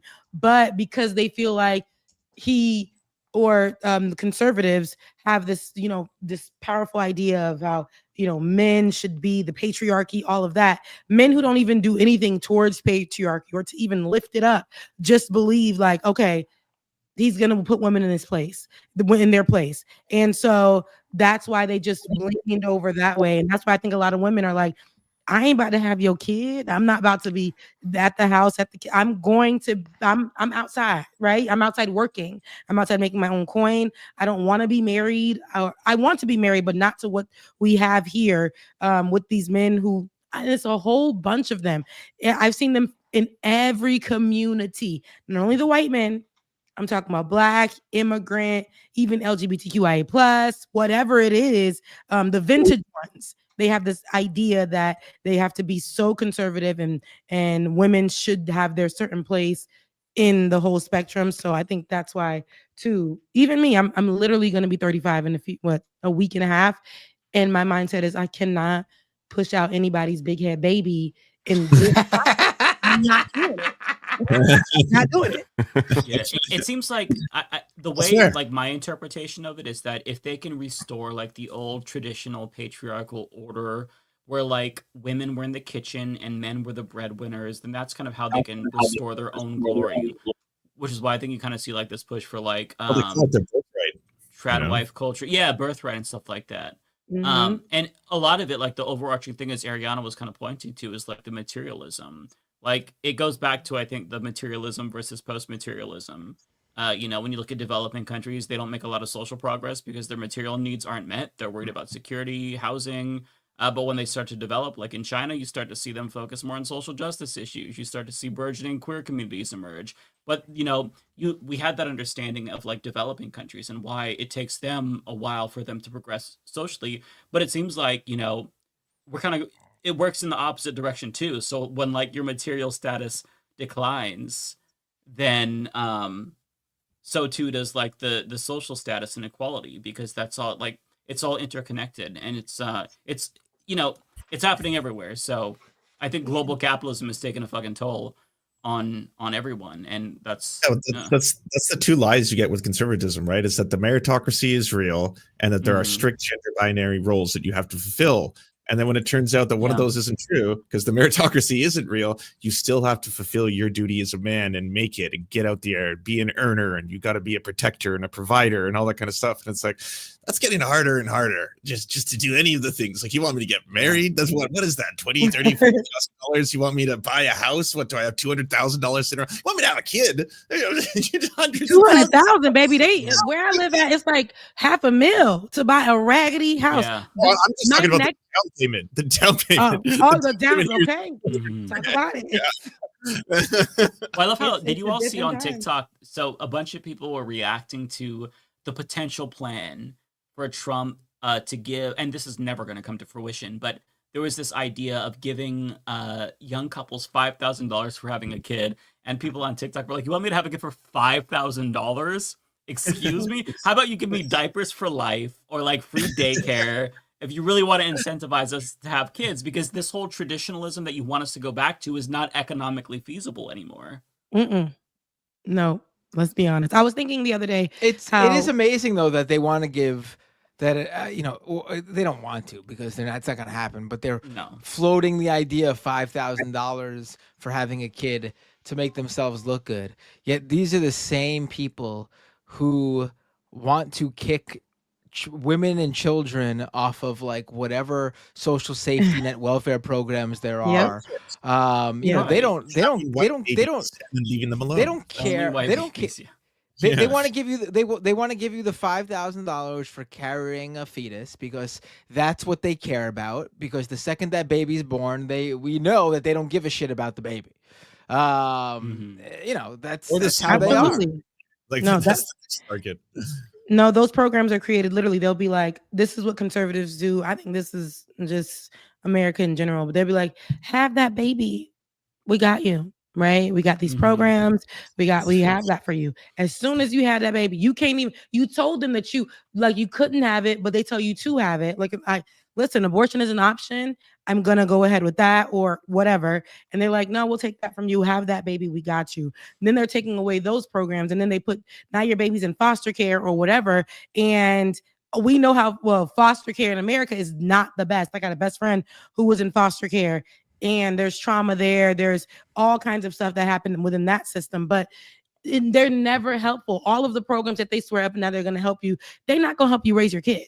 Have that baby, and then as soon as possible. You ain't got no programs to feed that baby. You can't house that baby. No, nothing. You go to work. You can't bring that baby to daycare because daycare is $1,000 a week. When I was in college, one of my girlfriends was a mother, and at that time in college, I was a freshman in 2007 in college. She had a baby. That time, she was literally putting her baby in daycare weekly for $800. We had no money. Insane. We had no money at all to even in student housing. Everything was super expensive. Nothing. And America is just like, have that baby. We'll take care of it. As soon as you got the baby, you're on your own. We will give you like $5,000 in, programs for you to utilize for about 2 months. Other than that, you're on your own. And then there's rolling back WIC. Like you expect us to believe and then that there's you're the going to get criticisms of that though. $5,000. They're saying, oh, that's my tax money. That's this and that. You can't. But they're literally using your tax money for worse. And you are so worried about all of the. It's terrible how it's framed here. Have the baby with America swears up and down that they are going to help you move forward through your process and those type of things. And it's never that. Especially I was thinking about what earlier I was going to say, like with housing. I mention this often because it's ridiculous. Your money, like your income isn't going up, but everything else is. Housing, eggs, groceries, all this stuff is going up. And I remember when I first moved where I moved, it was in 2020. From then to now, I pay almost $1,000, if not $1,000 more in rent. $1,000 more. $1,000 more. And your house didn't get any bigger. No, cost of living didn't get any cheaper. It came with an extra room now. Yeah. Nothing. And then I have the management, all the amenities that we had then that were very helpful during COVID. They took them all away, everything away. And then like we essentially have nothing, like none of the same things. And they will tell me, stay here for another few years or stay here for another year. And all you got to pay is $300 more. And that's how it was every single year. There was never any cap. You grandfathered in. Here in Georgia, in Metro Atlanta, it's literally like, oh no, we're gonna make some money some kind of way. Y'all not paying rent for some of the people because the moratorium for at that time for people who couldn't pay rent. Right. They were like, no, y'all not paying rent. We'll figure it out. So then I was like, you know what? Let me look into, right now I ain't got no job. I ain't got nothing, but let me look into buying a house. Let me get on Zillow. And I said, what the house is going for? What the house is going for? Baby, the houses are ridiculous. I'm like, and then people were saying once Donald Trump gets into office, right? Everything is the minute he gets into office, he's gonna make the housing be cheaper. He's gonna make groceries be cheaper. He's gonna make sure gas is such and such. He's gonna make sure I have healthcare. He did every single thing in 2 seconds within 100 days, except for that. All the things that he was preaching about, none of those things are all the done. good stuff. Yeah. We're suffering. In every category. I looked at my childhood home that I grew up in North Portland. My parents bought it in like the early 90s when I was just a toddler. It was like $50,000 at the time. Oh my God. Maybe cheaper. And I That's looked crazy. up the current price on Zillow, and it's now over $500,000. You see? It's absolutely $500,000 is really cheap. Yeah, that sounds amazing in Canada, by the way. Well, I mean, it's not the best, but I mean, like $2 million in Canada. 50,000 per house. Look, well, we have the highest cost of housing out of all the G7 countries. Like it's not even close. Like it's crazy Wow. here. Luckily, part of the Liberal plan is to build housing. We'll see if he follows through. But it's public housing or well, it's so. I was reading into it. He didn't really harp on this, maybe because he didn't want to be called like a crazy communist or something. But social housing is in the plan, so he's gonna create what's called Build Canada Homes, which sounds like a Crown Corp. Again, he's not being specific about the about calling it like categorizing it, but So he's going to have this thing, Build Canada Homes, where essentially they're going to oversee the building of 500,000 homes a year. A lot of it's going to be prefabs. That way they can build quickly. Of course, Canadian lumber, Canadian jobs. So I hope that it sounds like sort of like a New Deal era kind of plan. I hope that he follows through with this and that the NDP maybe even push him further with social housing, because this is something that we need desperately. The cost of housing here is absolutely insane. I don't know you how mentioned people can survive. just on childcare, because you mentioned childcare, Rebecca, earlier. Liberals got a lot of shit for a good reason, for a lot of reasons, but Trudeau, like the cost of childcare for me was cut by more than half because of $10 a day childcare. So when I first started paying childcare, it was like $300 a week or something. It was insane. Oh, that's so beautiful. It was just like nuts. And now it's $100 a week, and That's beautiful too. that's directly because of the Liberal plan to do that. Not to mention there's expanding maternity leave from 12 months to 18 months, which doesn't, I want to be clear, doesn't expand how much you're given. It just spreads it out, but still you could take work off for an extra 6 months. Wow. And we took advantage of that. So there's, a lot of things here where you would think, hey, this is Liberal Party, this is center right, but certain things are sort of expected here, that your government is able to take care of you in some ways. And, I discussed dental care earlier. There are things that they have done that they should be given credit for, but also worth noting, the NDP, the party to the left of them, pushed them on all of those issues and is the reason why a lot of that stuff got done, especially as well during COVID. The help that people got here during COVID was because the NDP pushed them. So, and that was while Pierre Poilievre was calling out, hey, we can't be spending too much money to help people during this pandemic.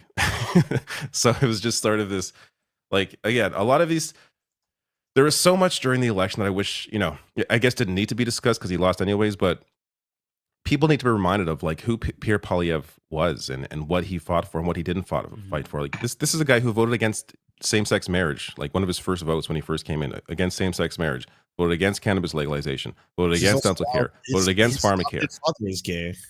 Yeah, his father Oh, was. Yeah, his seriously? father's gay, as he voted against That's same-sex kind of a marriage. fuck you to your father. Wow. Yeah. I know your father and his new partner. Wow. Yeah. But Sounds like a gay yeah, wedding. so it's there's just we I hope we continue pushing forward this these sorts of policies, because this is why the Liberals were able to maintain as long as they maintained, even though the affordability crisis kind of screwed them the past couple of years. But people need help, like especially now as things get more expensive. I was curious. I wanted to ask Ariana about, because she was talking about the Gen Z poll. So I saw one poll. I can't remember which one. I don't know if you could speak to this, but it showed like a divide in Gen Z based on like age brackets. So there was the younger Gen Zs. I can't remember if this was men or women, from like 18 I to know what you're 20 talking something, where they were much more conservative than the older Gen Zs. Is Like there something like an explanation for 18 that? something like 18 to 24 is much more conservative than like the Gen Z who are like 24 to whatever the millennial cutoff is. Like they're more in line with like what Right. the millennial position on conservative and progressive are, and like the youngest of the Gen Z are the most right wing. Right. Yeah. How is there like that big of a divide within a generation that's so sharp and like so close in age? Have you guys watched the show Adolescence on Netflix? Yeah, it's good. First episode's Yeah. really good. I've heard of it. I know of it. I feel like it seems too depressing for me to want to watch it, but It is pretty depressing.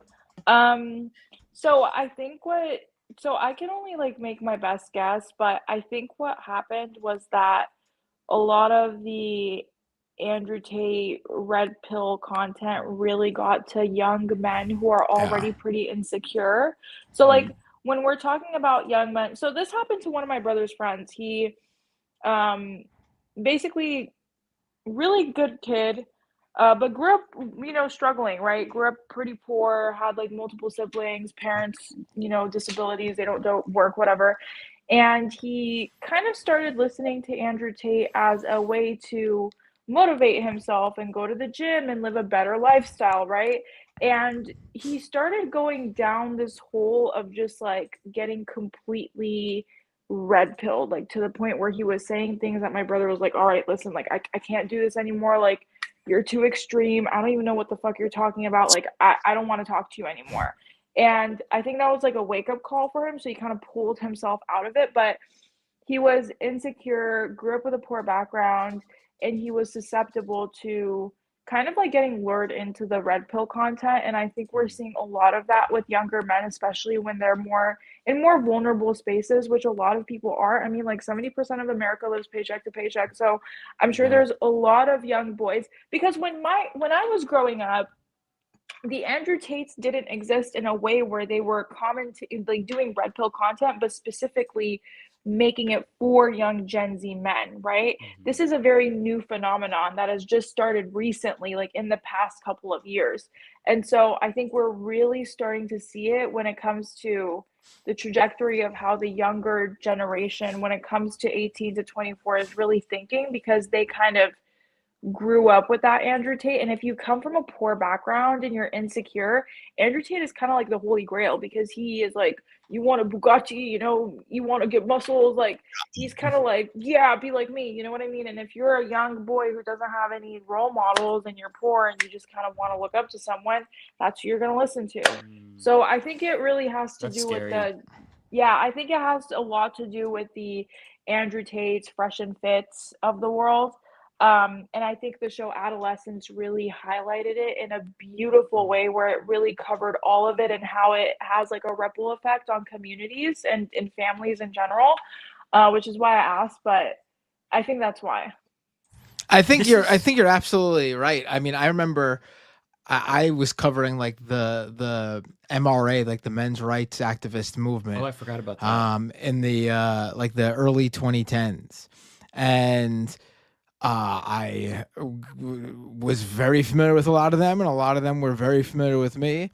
And, you know, most of those guys were older men, and like their gripe wasn't that like they were lonely incels who didn't get any attention.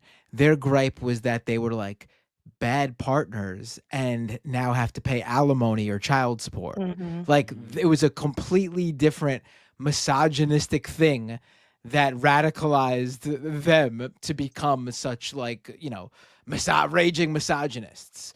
But it flipped at some point where like that whole, you know, movement is now about appealing to young incels. I can only imagine that COVID made all this worse, right? Because like Ariana was talking about 100%. role models and stuff. So if we're all isolated, we don't 100%. talk to people, the internet is Right. going to be your whole life, right? Yeah, and especially like imagine like for example, I grew up in a very fucked up household. So if I was stuck in the apartment with my dad, like during COVID in high school when we had no money, I would have probably fallen down some rabbit holes too. I'm gonna be honest with you.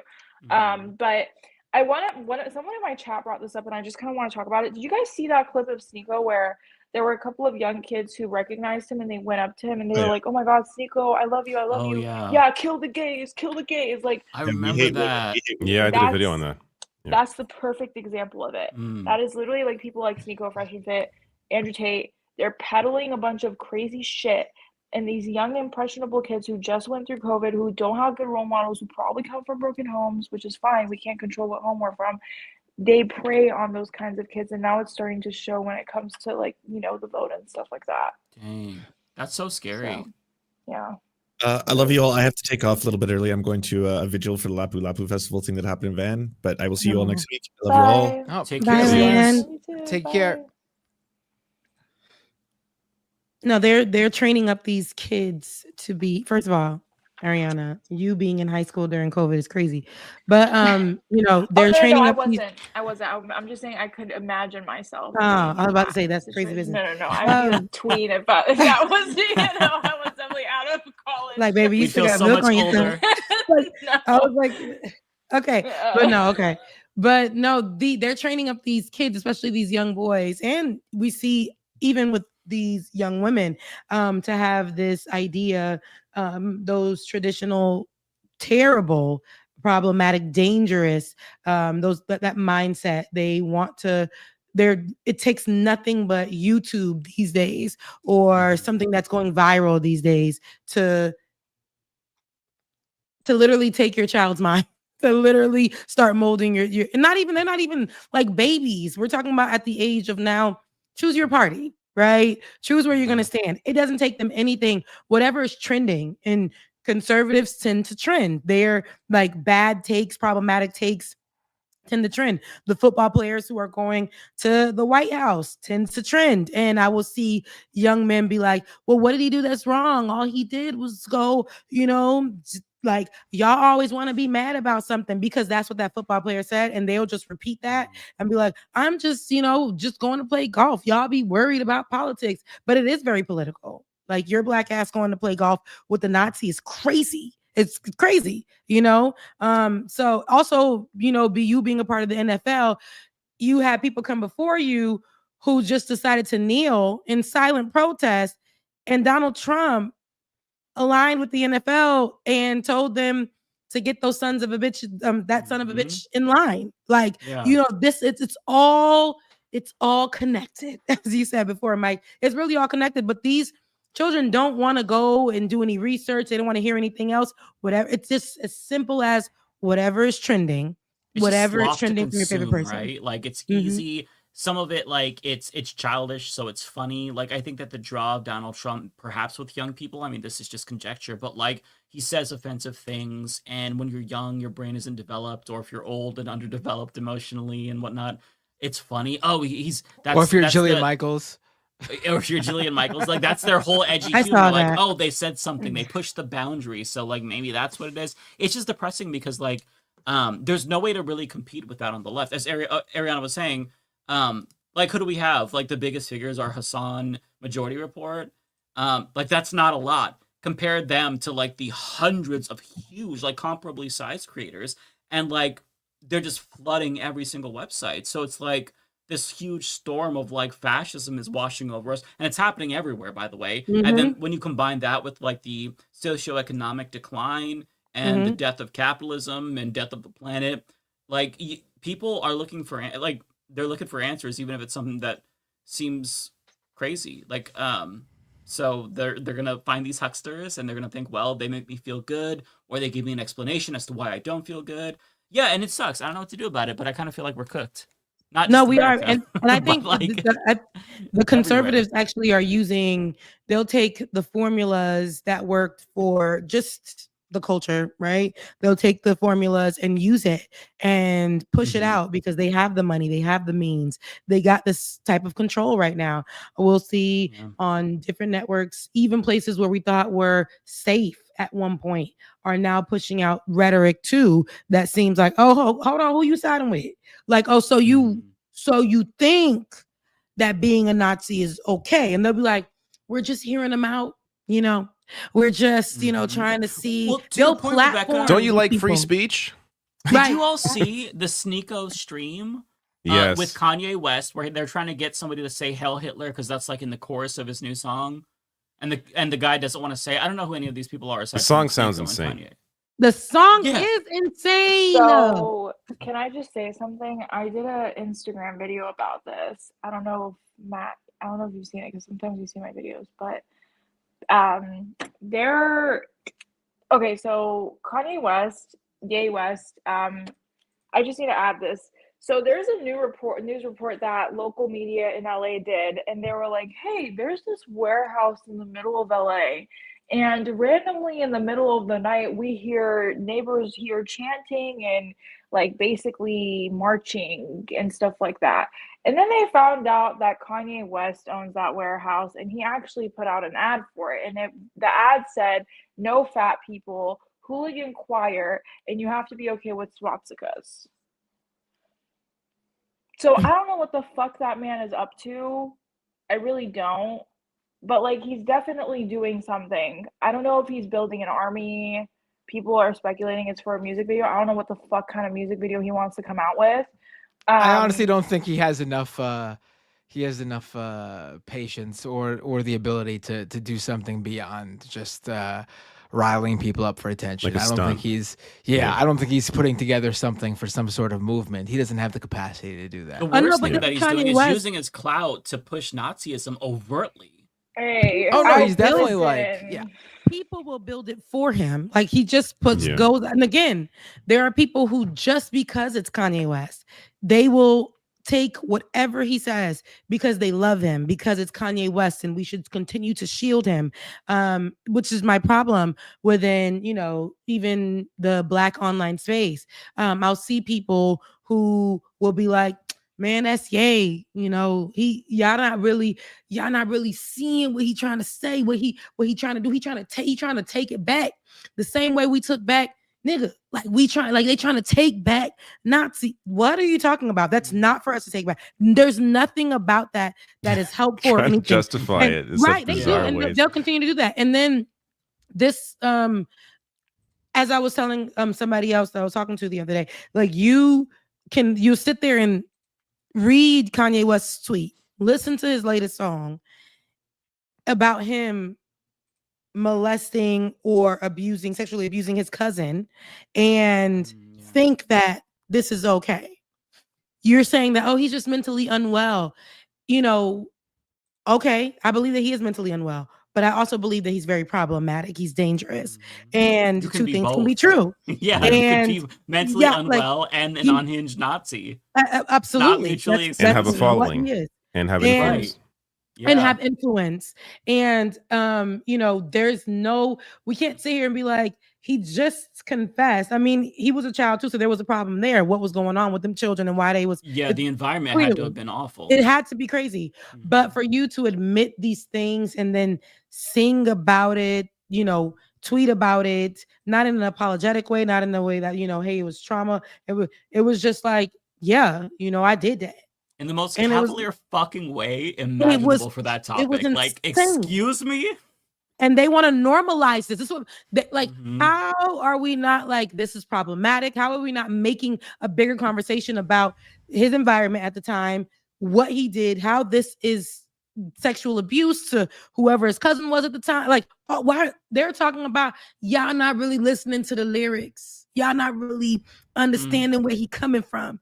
And it's like, I'd rather not though, because trying to intellectualize it and like polish a Stop turd. it. Like, I'm sorry, there's Stop nothing it. there. I love how I Stop saw it. on that note, Rebecca, I saw somebody tweet out. I can't remember what else happened politically that day, but I saw somebody was like, Kanye West came out with his cousin story to distract from the Trump story or something. It was something along those lines. I'm misremembering it, but it was just like so fucking Something about brain-brained. Epstein.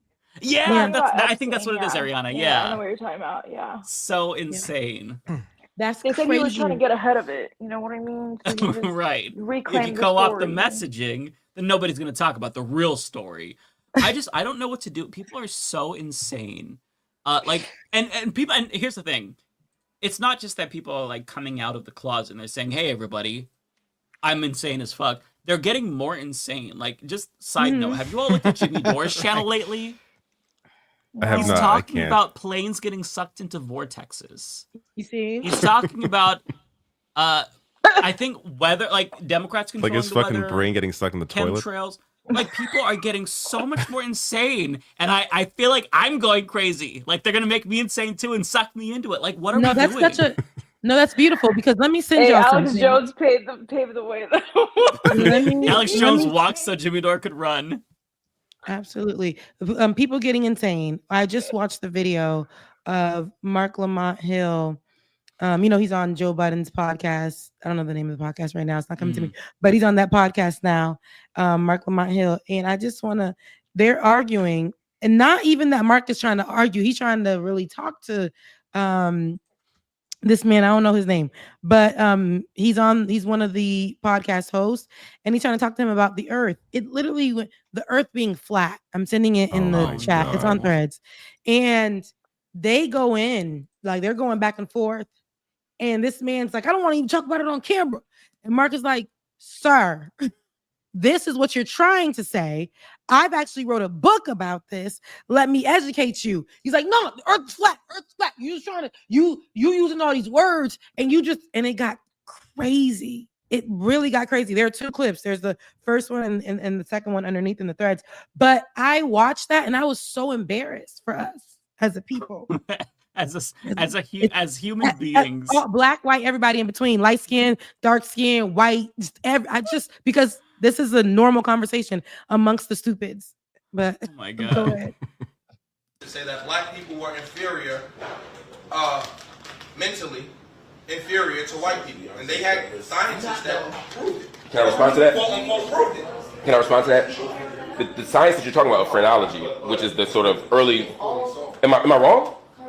Did I say something wrong? No, you're saying a whole bunch of words to say ish. You're right. They did have scientists that came in and said No, a bunch of bullshit. Can I respond? Because you said to let you finish, and then you started rolling your eyes and turning red. Phrenology was not a science. That's what I'm saying. I'm not saying a bunch of words saying you're right. I'm saying a bunch of words saying you're misrepresenting the history of this. I actually know a lot about this. Can I finish? No, because they had biologists. It's not just one science. And this is when you start. You're This wrong. is like when we You're argue wrong. in the comment section. You're absolutely wrong about that. People like this hate knowledge. It's like they get We can have offended when someone this conversation. No, knows hold on. something. Like when someone actually knows something, they get offended by it. It's No, like they get so mad. Now he starts to say, and this is the same guy who was saying like the earth is flat. He starts to say, let's have this conversation off, and they continue to roll, but continue to play it. Like it's just dumb. I feel Dumb. so bad for Mark Lamont Hill. Me Bless too. him for even I want- trying. Yeah. We can have this conversation. No, hold on. We can have this conversation. You say you don't like to get cut off. I don't want to do it on the camera. That's fine, but you said your whole thing, and then I said 3 words. You come here and say I'm saying too many words. Do you mind if I respond to what you said? May I, if it's okay with you? Okay. So phrenology was not a science. It was a pseudoscience. It was skull measuring. It was. Phrenology was not a science, and phrenology wasn't based on empirical data. It was based on skull measuring. What Ish is right about is that they were talking about brain sizes, but the theory that the brain size was connected to intelligence was not empirically proven.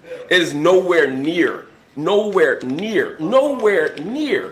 what happens when you talk about the sphere of the earth, the shape of the earth.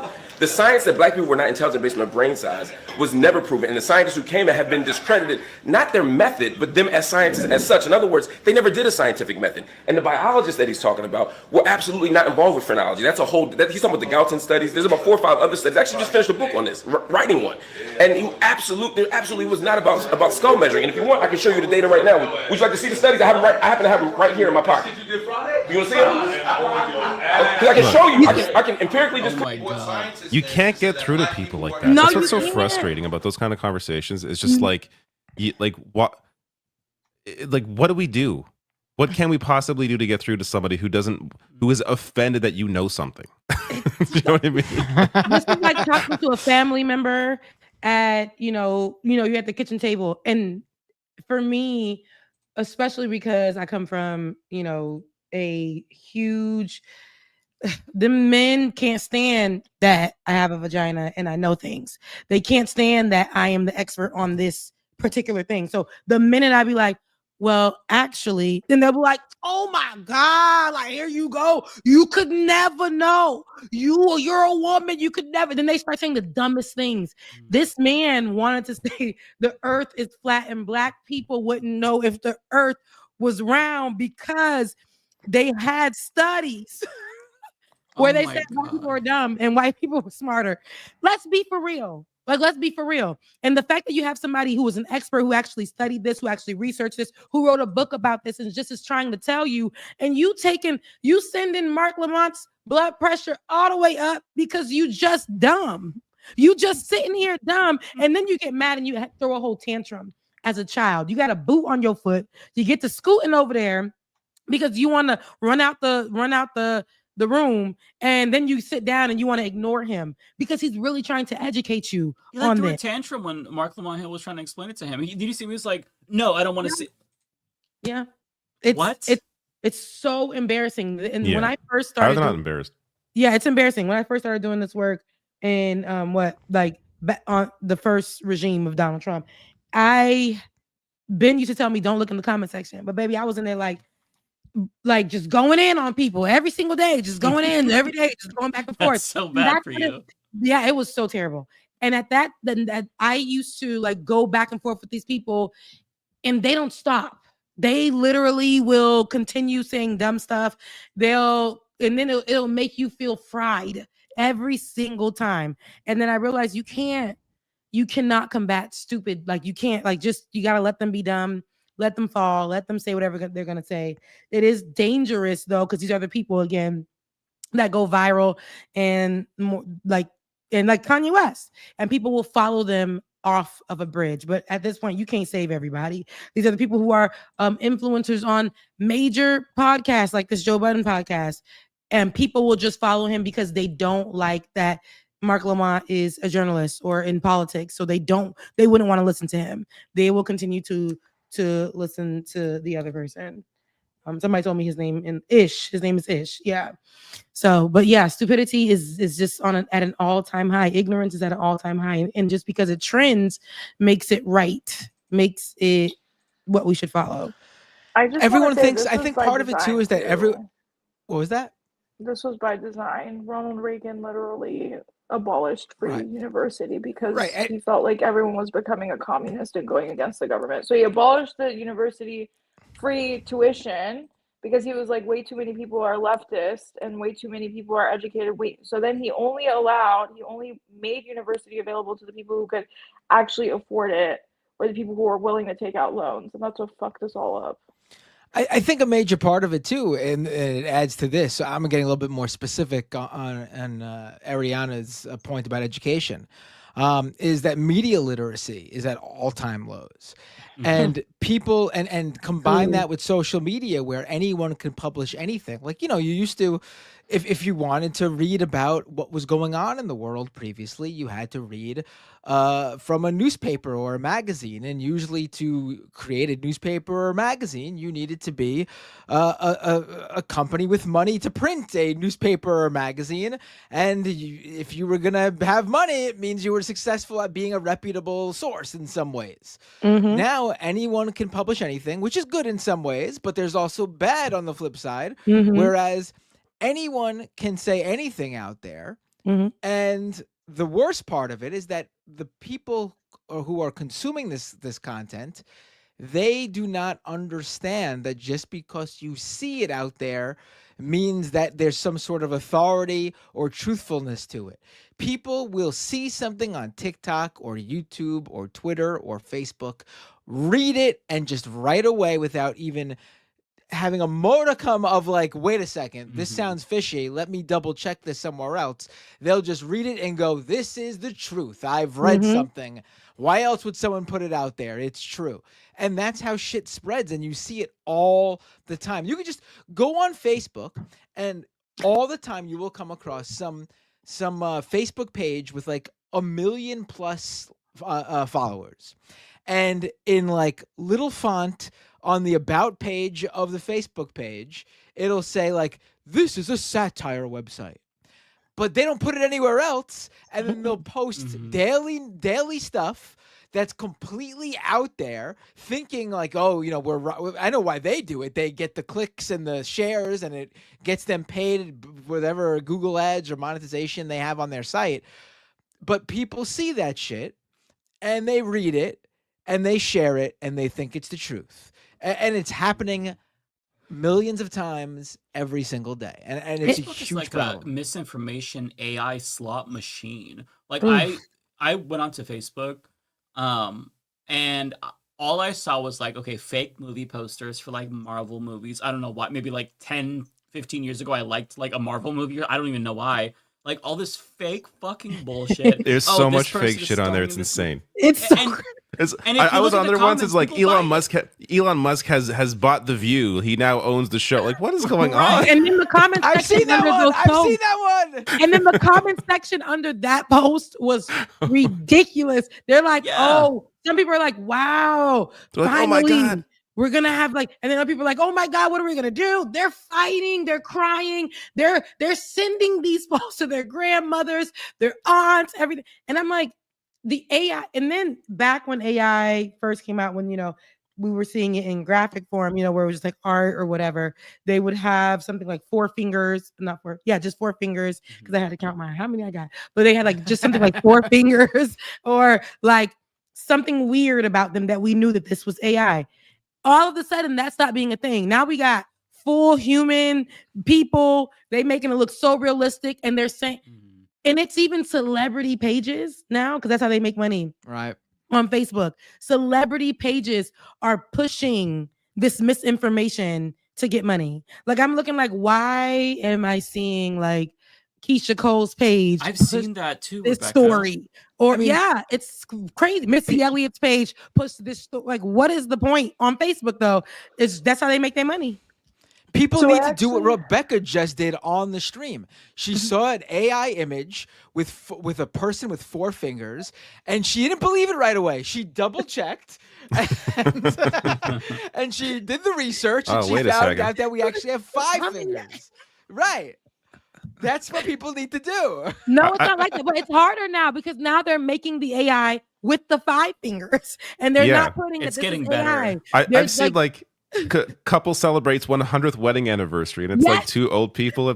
That's AI, but they look like everybody they're in the 85. comments are like, It's just "Oh, like, what's this is happening? so sweet. This is so cute. I can't wait to do this myself. This is like," and I'm like, "Y'all, this ain't even real. This couple is not even a thing. They made this with AI. They taking people's babies. They'll make AI like make a face similar to it and be like, you know, the cutest baby was born and died at birth, and then woke like they're putting no. Here's the My favorite one. My favorite one is the ones that are about that are a supposed picture of Elon Musk and his beautiful family, and it's Oh an my AI generated God. image, and it's literally Elon Musk, like a AI generated Elon Musk. And then the wife is always literally the AI generated Elon Musk, but with a wig on, with like long hair. And then the little kids are literally just mini carbon copies of Elon Musk. And all the comments will be like, "What a beautiful family." It's so crazy. They're like, how are they wrong eating? with you people? How are they Don't eating you this up? notice there's something wrong with this image? And the it's so religious crazy. AI, the Jesus pictures like hugging somebody, and then the AI yeah. pictures where you have like people, they'll put an AI filter over themselves, and if you're like 70, you look like you're 13. Oh my mom God. put one of those pictures on her first. I'm like, Mom, you have to remove that filter. We got to do it. Like it used to be, you know, little light filters. Now I'm like, I know what you look like in real life. Like I just want you to You don't embrace look like an yourself. anime character. You don't like y'all are really doing this, and it's so bad. AI, I've seen it do great things. I've actually seen people who can't make it to go do, you know, professional headshots. The latest AI has done it where they'll use their face and it looks great. I think it looks absolutely great. But then I'm seeing people who are using it gets so dangerous because you don't know what's what. AI is taking people's voices. I've heard songs, I've heard alleged like tapes, right? I've heard all of those like leaks and I'm like, can this be the person? Because now AI can take our voice, make full sentences, have full conversations. People are calling. Somebody was just talking about this. People are calling from jail because you know people they got cell phones in jail. They're using AI, the power of AI, to utilize somebody's voice. Think what prosecutors can do with that, or cops to plant evidence, like phone evidence. They've used it. You know, yeah, They've done it. They've done it, and I think and people are really dumb. I hate to say that people are so damn dumb. They're taking like, you know, the animal videos, right? I know y'all seen this. They're taking like 17 different people's videos. It don't even tie together. It's not even the same person. And they're like, found this deer on the side of the road. It's a random baby deer that somebody's just kind of like picking up on the side of the road. Then it's like a different person's hand taking care of the deer in the second one from a whole different video. Then the third video is a grown deer from another country, and now it's a different ethnicity in this. It's so bad, and people are in the comment sections like, "May God bless you. Take care of God's animals. This is, you know, the world is all right again." And I'm like, are you so dumb? People have lost it's it. too much. It is. People have lost it. This is I like, just did if a- you all heard of dead internet theory, I'm sorry, go ahead, Ariana. No, you're fine. I just want to say I did this story this past week about AI, and I've initially thought that it was women using. There's this AI filter that makes you look like you have Down syndrome, and so they've been using it in order to sell more OnlyFans subscriptions. It's a whole Down thing. syndrome? Yeah, it's like a whole thing. So I did a Wow. video on it on Instagram, and I found like OnlyFans girls reached out to me and they were like, "Hey, there's people who are stealing our OnlyFans content, putting an AI Down syndrome filter on I it heard about this. Yeah. and selling it as in like, oh, have you ever wanted to be with a or like, have you ever wanted to eggplant a Down syndrome girl? Like, click the link in my bio, and they do it just to like OnlyFans fish. There's so many layers to that, like the theft of Yeah. content, the filter, the exploitation. Holy shit, people are so Yes. fucked up. Yeah. And the crazy thing is, like, Meta is great at censoring political people. They're great at censoring you if you post anything Palestine. But for some reason, this has been going on for months on Meta. And every single time these OnlyFans, these women who are sex workers who are on OnlyFans reach out to Meta and they complain, basically Meta says that, oh, all we can do is just copyright strike it. Like, we can't do anything else. Which is like, are you serious? Meta is so useless. First of all, they said that they weren't gonna throttle political content into this new year. I mean, my shit is still getting throttled. I don't know about everybody else here, but like my views haven't changed at all. And it like was a cliff after they chose to like put the hammer on political content. That hasn't changed for me. And like they're still sending all of my payments to the Young Turks. They give it to me still, thankfully, even though I'm talking shit. So credit to them for that. But like there's nothing that you can do to change that over. There's no service for create. Meta is just the absolute worst, and I think They are, and I'm sorry to hear would be better off without them. That's terrible. And yes, especially with how they tried to push Threads and Instagram and under the guise of it being better than what Twitter was doing with what Elon Musk was doing with Twitter. So everybody was doing the great migration over to Threads or whatever. And then they were like, just kidding. Y'all could say whatever you want and be as disrespectful as you need to be on here. Donald Trump just gave me a check. And so I know we said that we were going to protect and we were going to do, but now just roll with us here. If you talking politics, you won't be seen. Isn't it crazy how they were so specific too? They're like, oh, you can say that transness is a mental disorder and conversion therapy for gay people is good. It's like, oh, like thanks for the very specific things that you're citing that are appropriate now. It's so crazy. And then I'm like, they will throttle your content specifically. Like when I first got on Threads, right, my stuff was everywhere. Oh yeah, okay, fine. As soon as they started talking how they're going to crack down on political content or people who are mostly political, I seen it immediately. And it's almost like they group us together and separate me from everybody else. But then and then Instagram, I don't really use Instagram no more unless I'm just trying to like thirst trap or something. But I get on there and they'll tell me, we not pushing your stuff. Like I'll get a message and say, we're not going to push this at all. It like literally was just so you know, we're not showing this to anybody. Right. They'll say, nobody's going to see this. But if you want somebody to see this, post a reel 1,000 times tomorrow. And then we'll push this. People. They literally gave me like rules or whatever. I had this one post maybe like a month ago. It went viral. I think it got like 3 million views or whatever on there. And I'm like, why did that do that? And the rest of my stuff don't do much. But they told me because this did that, Instagram sent me a message about this. Kid you not. Because that posted that, we're going to slow down every other like view on your account. I already get 5 people who look at it anyway.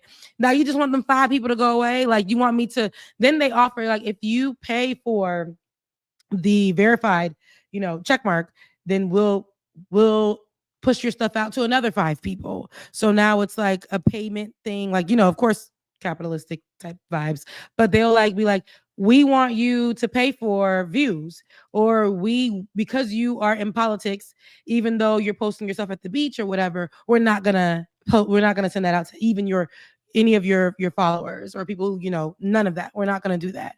And I hate that Instagram does that. But for me, I thought Threads was supposed to be a safe space. And in the beginning it was, but now I see people on there being so disrespectful. Twitter is literally on Threads. They're calling people slurs. Their takes are terrible. And yeah, I hate it. I still love the feature where you can hide for everybody because, you thought you was about to be under my comment section calling me. Oh, Oh yeah, hide for everybody. Nobody's gonna see that. That's still my favorite feature, but it's still like they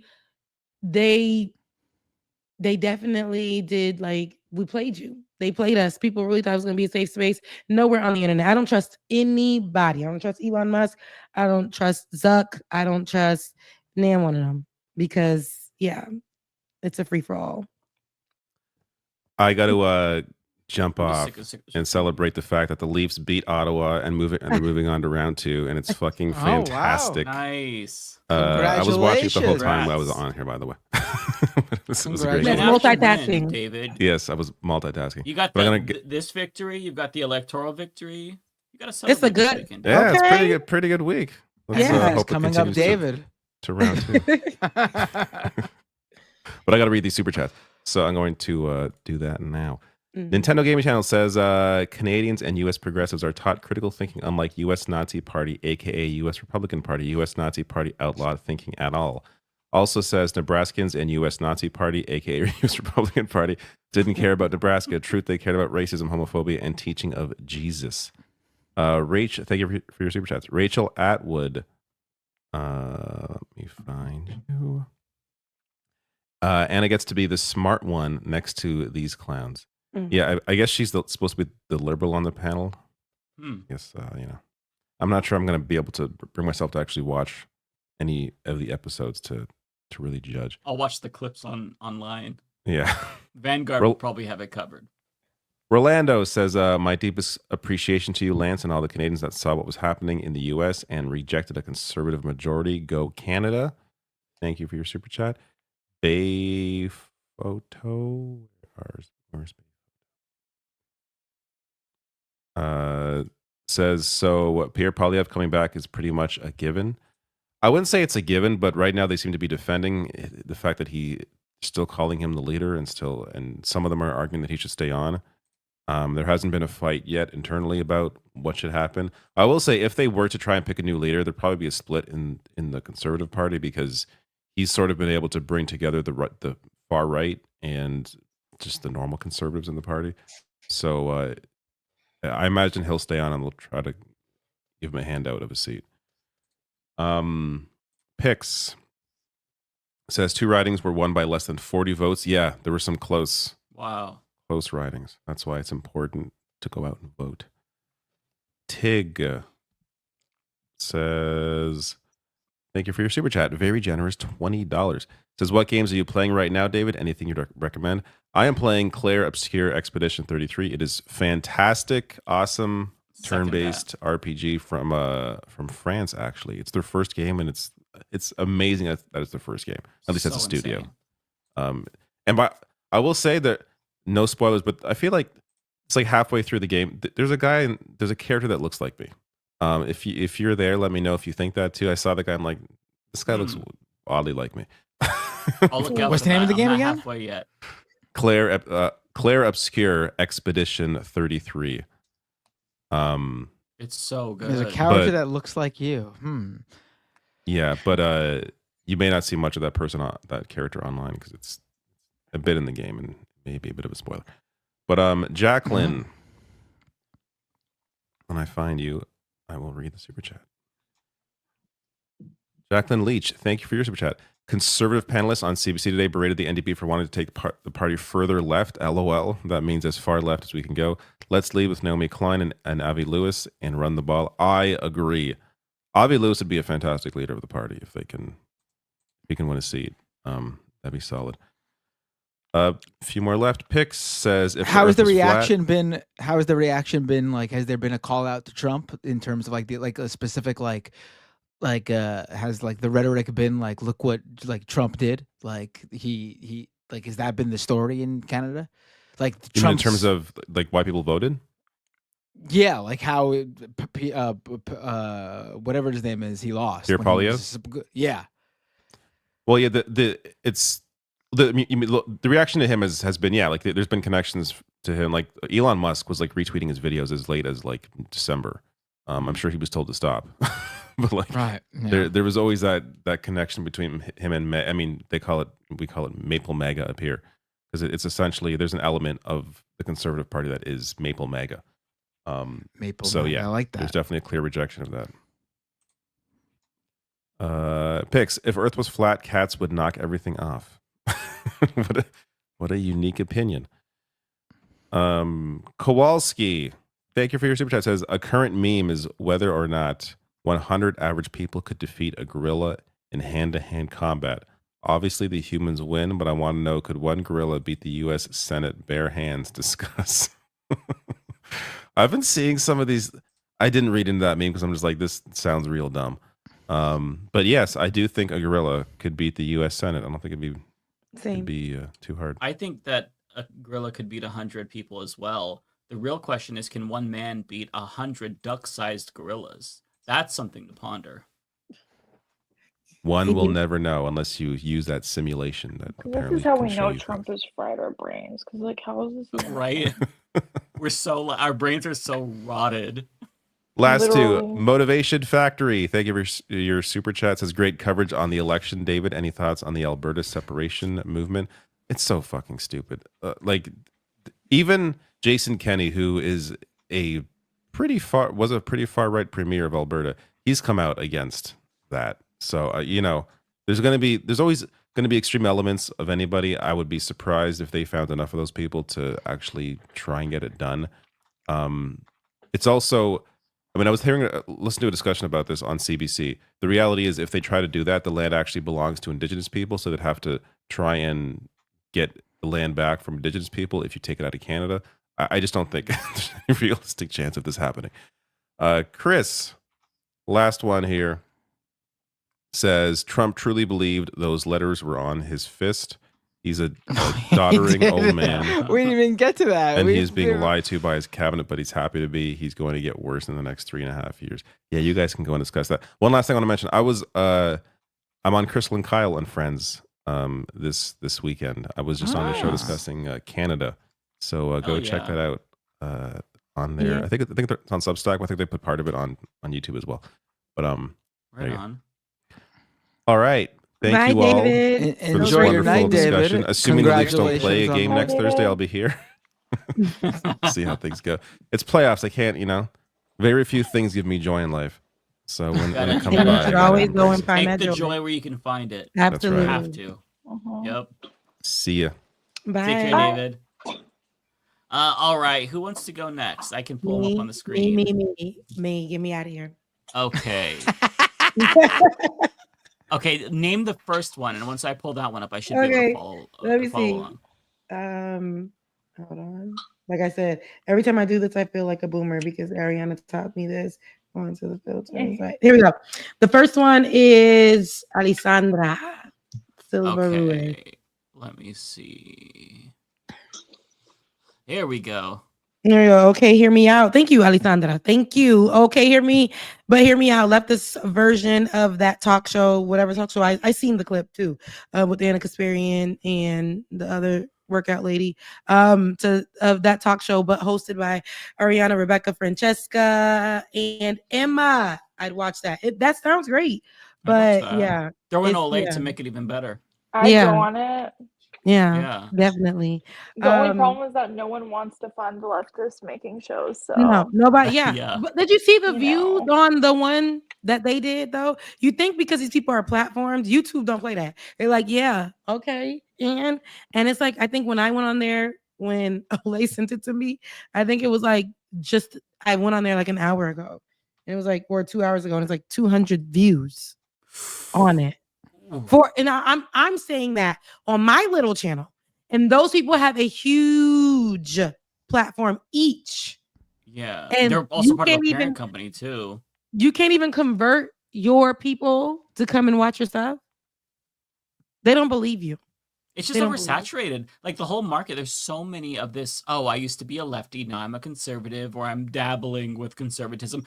There's so many flavors of this. Like, who wants another? It's like when somebody's like, oh, I'm starting a new podcast. Like, oh, okay, so there's 10 trillion, 800 billion, like, there's one more. Great. It's just too much. And then what's funny is they were all like, different voices, different beliefs, and we're all no, y'all all think the same way. Yeah. Who all you think differently? Like, let's be for real. Yeah. There's no All right. ideological diversity there. Give me a fucking break. Nothing.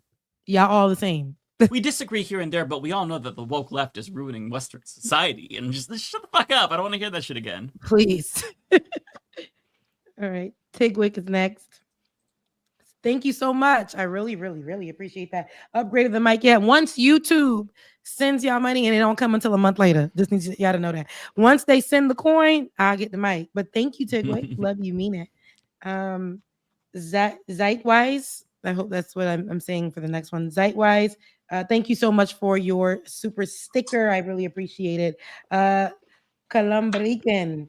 Thank you again, Rebecca. You're so right. Just like how Hassan Piker says when he calls out centrists, put on the apolitical hat so they can then push right-wing propaganda. Absolutely. Everybody's a damn like grifter. F around and find out. Thank you, Nintendo Gaming Channel. F around and find out. Give the land back to the indigenous native people that it was stolen from. They need to do that. They never gonna do that. They need to, but they never will. And They're America telling you to give it back, Rebecca. right? Oh, me. Give it back right now. I'm Like me, I can't because I ain't even. They don't even. There's groups of people that say I shouldn't even be here. So right, because my parents are Haitian. I can't do that for you. But you know, more power. I'm just kidding. Yeah, I understand it. No, that was I the got ideal you. Nintendo Gaming Channel. Kwa Damon. I always hope I say that correctly because Kuya Here we Damon. Thank you so much. You see that Bully and the Beast moment when the guy says that he defecates in his hand and his co-host discovers in real time he's serious. Of course I didn't see it. You know that would never come across my time. I ain't watching that. The flat earth moment reminded me of that. Hi, Jizu. Thank you so much. But why are you watching that? Where is that coming from? What social media space is that in? Because I don't want to be in that one seeing that. But Alex Das Levy, thank you so much for your super chat. Saw Leftist Mafia thumbnail and thought, yes, they are, and clicked. Was it your thumbnail? I think it was your thumbnail, Mike. Like, yeah. Oh, maybe. I gave you all a thumbnail beforehand because I'm like, okay, Yeah, we'll I probably seen it. talk about the Anna Kasparian shit. So here's a thumbnail for you all if you want to use it. Columbo Rican, thank you so much again. Scammers are using AI voice to do accident scams.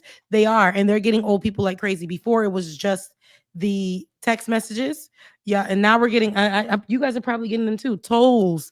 They're sending you tolls, text messages about your tolls. You got like, you owe this amount in tolls or whatever. And I always I've gotten send them one. I've gotten a toll. Yeah. They have to, some people don't even drive and they're getting the toll messages. So yeah, but they get old people a lot. I had this lady who was an Uber driver. She told me that they made her like, she sent like $1,000 to people that she thought she owed, and she called the bank, and the bank at the time told her they're not going to help her with that because she should have known that was a scam. And she said, now I have, the way she was talking to me was so sad. She was like, now I have to Uber just to make that money back. My children are mad at me that I even was sending money to the person. I was like, oh, poor old lady. They're getting them. They're getting them. I feel sympathetic for old people because they didn't grow up with the technology like we did. So it's more confusing to them. They're trying to learn, and then you have a bunch of people taking advantage of that and exploiting them. Yeah. I get a lot of texts like, oh, your Netflix account has been compromised. Click here to reset your password. It's like, I haven't had Netflix for like almost like 6 months now. Like, what? Yeah. I just take it. My whole information's online. Yeah. Like as far as like y'all, my Netflix account, what Netflix account? I just whatever. I don't care. Who watching it? Yeah, just watch it. I don't let them enjoy my Netflix then. I don't have it, but I don't care. But it's funny you say that you can empathize with the old people. I know how you don't like them. Like, so it's great to hear. That just proves it, right? You see? Right? There we go. I'm also rooting for the 87-year-old running for the House Oversight Committee chair position. So I feel like this episode should have rehabilitated the false rumor that I'm an old person hater. Which, by the way, just to remind everybody, stemmed from me saying that a Nazi should have been punched in the face who was old. To be clear. So it wasn't because he was old. It was because he was a Nazi, which I still stand by. As you should. Chris, thank you so much for your super chat. Nuclear disarmament of the occupier state needs to be part of the convo. There is an unfortunate and ugly but very real reason South Africa was disarmed before ending apartheid, but also they are not responsible state actors. I I'm not absolutely think seeing that the. that's a. Oh, you don't see that one, Chris? No. How It's does it okay. start again? I Chris, $20. Thank you, Chris. No, I read it for you. You know, Okay, I see this one. Is this yeah, it? that's No, this Chris. is. Oh, this is the chat. Okay. Yeah. I'm sorry. And then Laura, I haven't seen you in a long time, Laura. Thanks for watching. I want Leftist Mafia to all go see the movie Sinners. Have you guys seen it? I was gonna see it last weekend. Not I might yet. see it this weekend. I want Yeah, to. it's a good movie. To see Sinners, then review and discuss. Please think on it.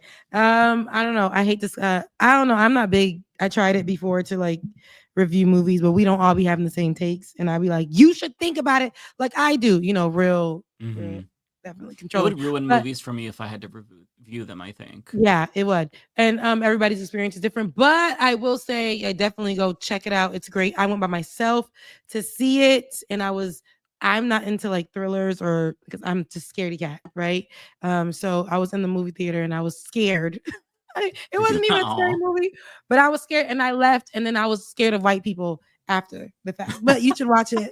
You gotta watch it. And the last one, Alessandra, thank you so much once again. Once my Soros check clears, I'll fund the show. Thank you. Fund the show. Give to whoever. Nice. Tip your host. Make sure, because this is what we do for you. And I'm out. I love you guys. Mean it. I'll see you guys next Thursday. You take care. Bye. Have a nice week. Bye. All right. Matt or Ariana, which one of you wants to go first? Can I I can pull go it up for first, you. please? You go ahead. Yeah. Yeah.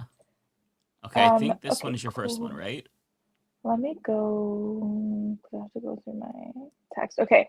First of all, I want to thank everyone that sent me money because I haven't been streaming for 2 weeks and New York is fucking expensive. Moving across country is expensive, so I really It's appreciate hella it. expensive. Yeah. It's so expensive. It's so bad. Send her some Blue super chats. X. Keep her hair super long. Yeah, Big send money. me super. High dollar ones. Thank you so much, Blue X. $2 ladies night. Shush Matt. Period. I agree. Nintendo. I'm just kidding. Nintendo Gaming Channel $6.99. Thank you so much. U.S. is living in Idiocracy movie 2006.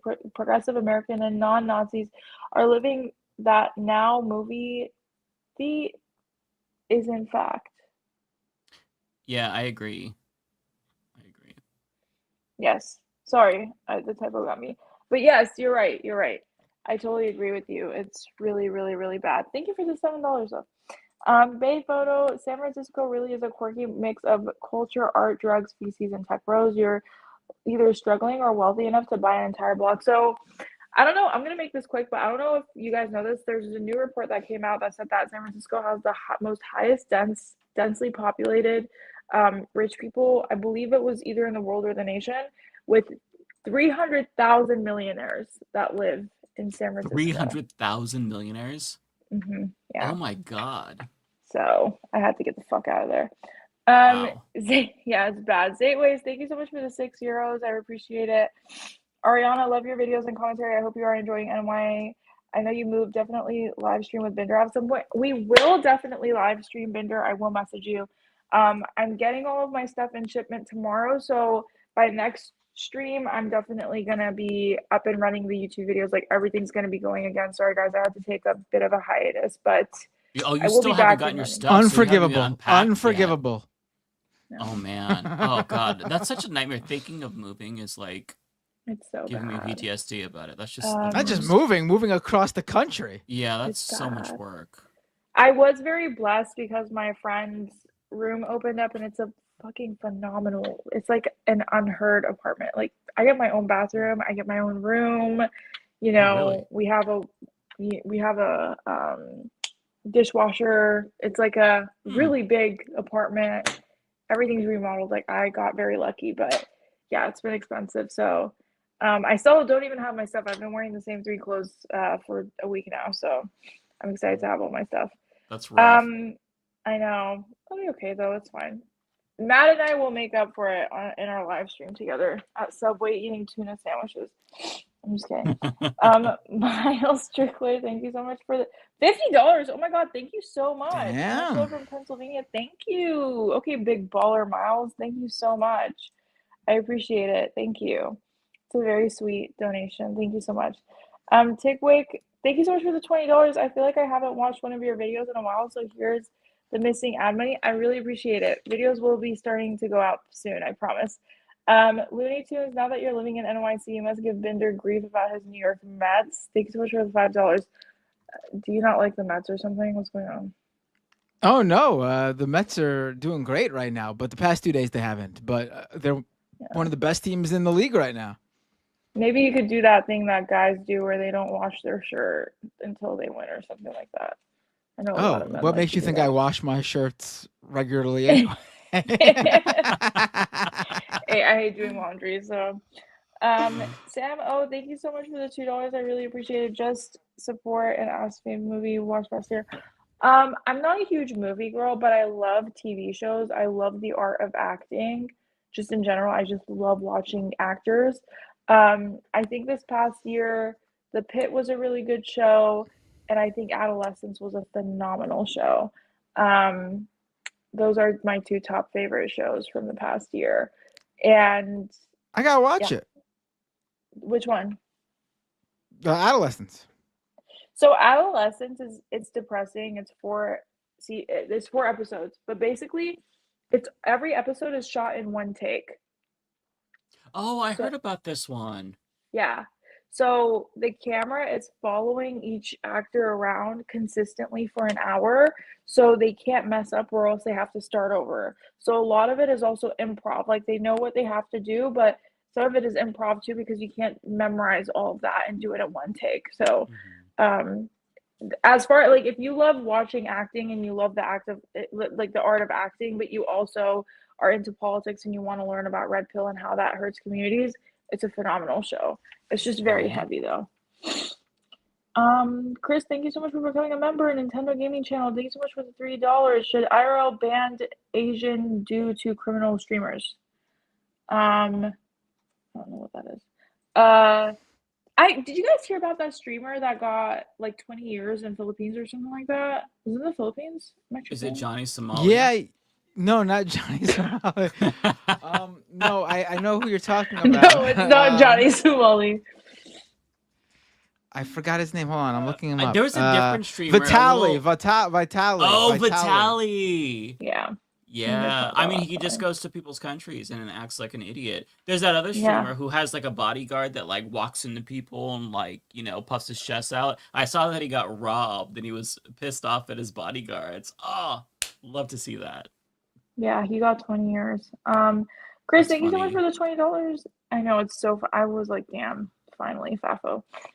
Chris, thank you so much for the $20 and being a member. I really appreciate it. The civil rights passed and suddenly the American quote democracy code for majority ruled by a white man.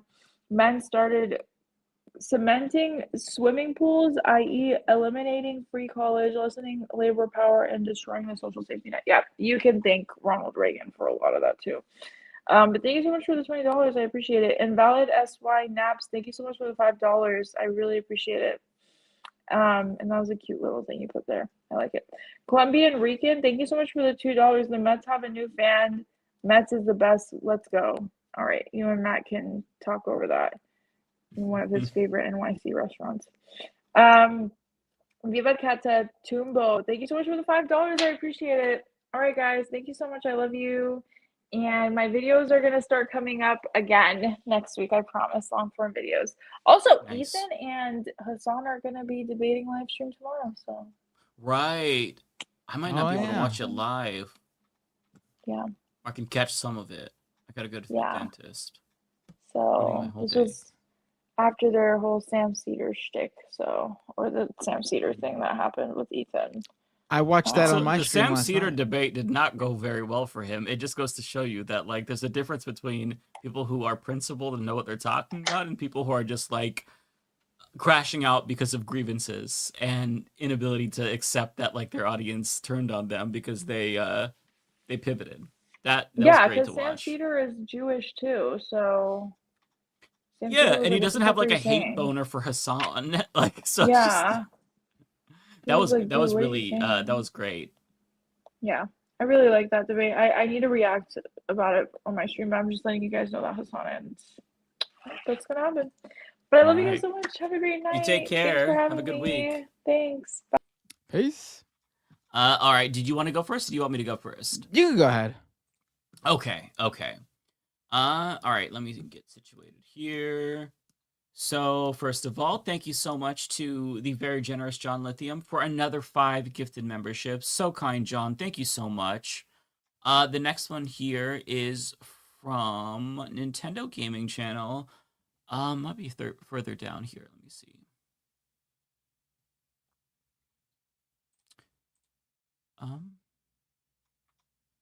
Oh, here it is.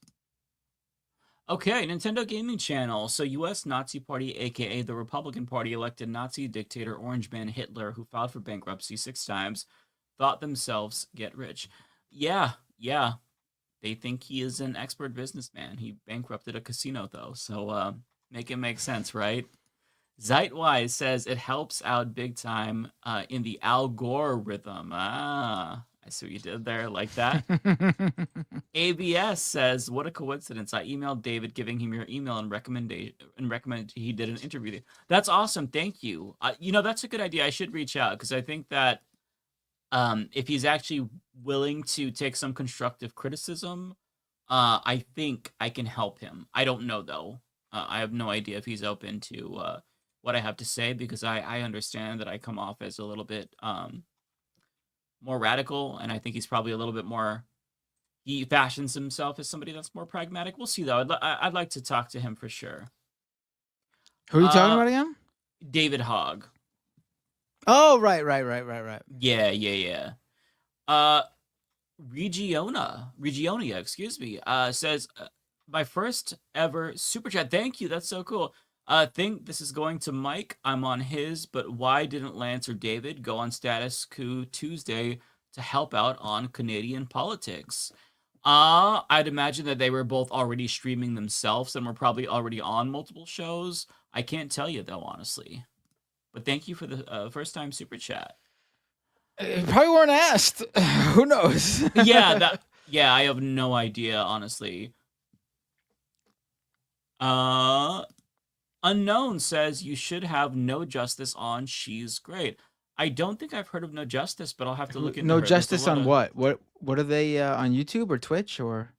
I've never heard of them, but not sure. Valuetainment is attention detainment disorder. Yeah, I agree. Archangel says, better start stockpiling materials. I'm single and will be doing a heavy shopping trip this weekend. I already have a decent amount of dry foods.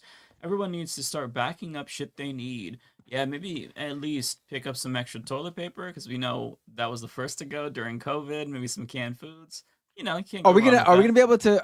are we gonna be able to start advertising and like setting up like promotions with like survival kit companies Survival like buckets conservatives or do? slot buckets. Are we gonna be able to start doing that to our audience now? Is it finally gonna pay off to be a lefty commentator? I think it will. Yeah.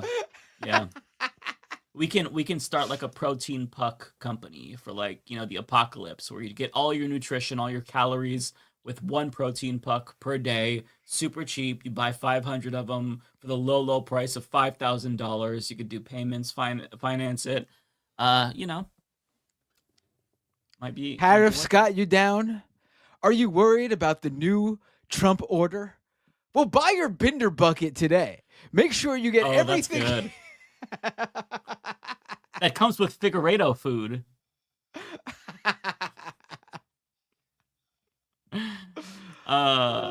Sam says, thoughts on Slotkin's criticism of Bernie and AOC's tour. Yeah, I saw that she said that they shouldn't use the word oligarchy because nobody knows what that means. And I think that James Carville said the same thing. I think Bernie put it best, that the American people aren't as stupid as she thinks they are. With that being said, I think the American people are stupid, but I think that enough people, especially the people they're talking to, do know what oligarchy is, hence why they're there. I think that she's just a hater, to be honest. She doesn't like them. She wants to be the next Democratic Party leader, and she's trying to shit on them because she represents the opposite lane. So, yeah, I hate her. Full person. Kenzie, thanks for the membership for 22 months. Let's see here. The next one is from Lizzie Bennett, who says, "Oh, dang, did I miss you guys reacting to the Temu version of The View? Since you guys do reactions now and again, ever thought of poking fun of Freedom Tunes content? The animator lives in his own bubble." I watched that on my Twitch stream back when I was doing Twitch streams. Those are also very bad. They're less, like, funny. They're just kind of more... they come off as more preachy than, like, mockable to me. Which, I mean, you could mock something that's preachy, but I don't know. I feel like these commentators who do these panel shows, that's ripe for mocking. So, we'll see. We'll see. Let's see. The next one is from Tija. Oh wait, I think when I was on Tim Pool's show, geez, a number of years ago now, I was on at the same time as the Freedom Tunes guy. He was the guy sitting next to me. Like his name's Seamus, I think, or something like that, right? He was a bit much in terms of like he very religious. He's high on his own supply too, very religious. Yeah. Not a fan. Not a fan. I'm sure he's a huge fan of me though too. So probably doesn't know who the fuck I am. But okay, Tija says, "Please retire early. Your fans will be healthier. They will save hours to focus on things that matter and work actual jobs. Don't get me wrong. You will continue to be depressed. At least you deserve it." Damn, I love this. Well, I would love to retire early. I'm crossing my fingers for the both of us. Nice well wishes from the haters. And thank you as for everyone the knows from 200 a rupees. couple of episodes ago, apparently Mike and I will never retire. That's true. Yeah. So you're barking up the wrong tree, buddy. But thanks for the 200 rupees. Tigwick says, "I don't think the previous super chatter understands how this works, but anyways, please don't retire." Thanks, Tigwick. Autistic Goblin says, "This evening I did my first protest since Bush. Hell yeah. 10 of us on a busy corner with signs, music, and honking cars. I'm exhausted and yet refilled. One of many in my county. Happy May Day." Hell yeah. Good for you, Autistic Goblin. That's awesome. That's awesome to hear. Yeah. Yeah, if you can get out there, do it, because I really do think it's making its mark. And if you can't And they're get out happening there, everywhere every weekend. yes, and if you can't get out there, life. I get it. I got kids. It's difficult, especially on the weekends when I'm the most busy with their activities and stuff. Let people know about it online. Like share that stuff. That helps just as much if you can't get out there. Yeah, and as much as we were shitting on Facebook, if you can find like a local group, like a political group, they often post a lot of these things. There's several in Portland.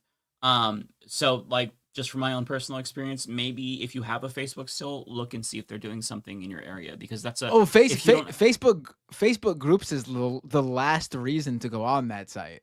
It's the only thing worthy of anything, like finding like those niche like local Facebook groups, because they really like people have like Facebook groups for like your exact neighborhood, and people check that shit. Like I had from when my dog was a puppy 2 years ago, we still had his old like crate and his like the pee training pads, like a whole box of them.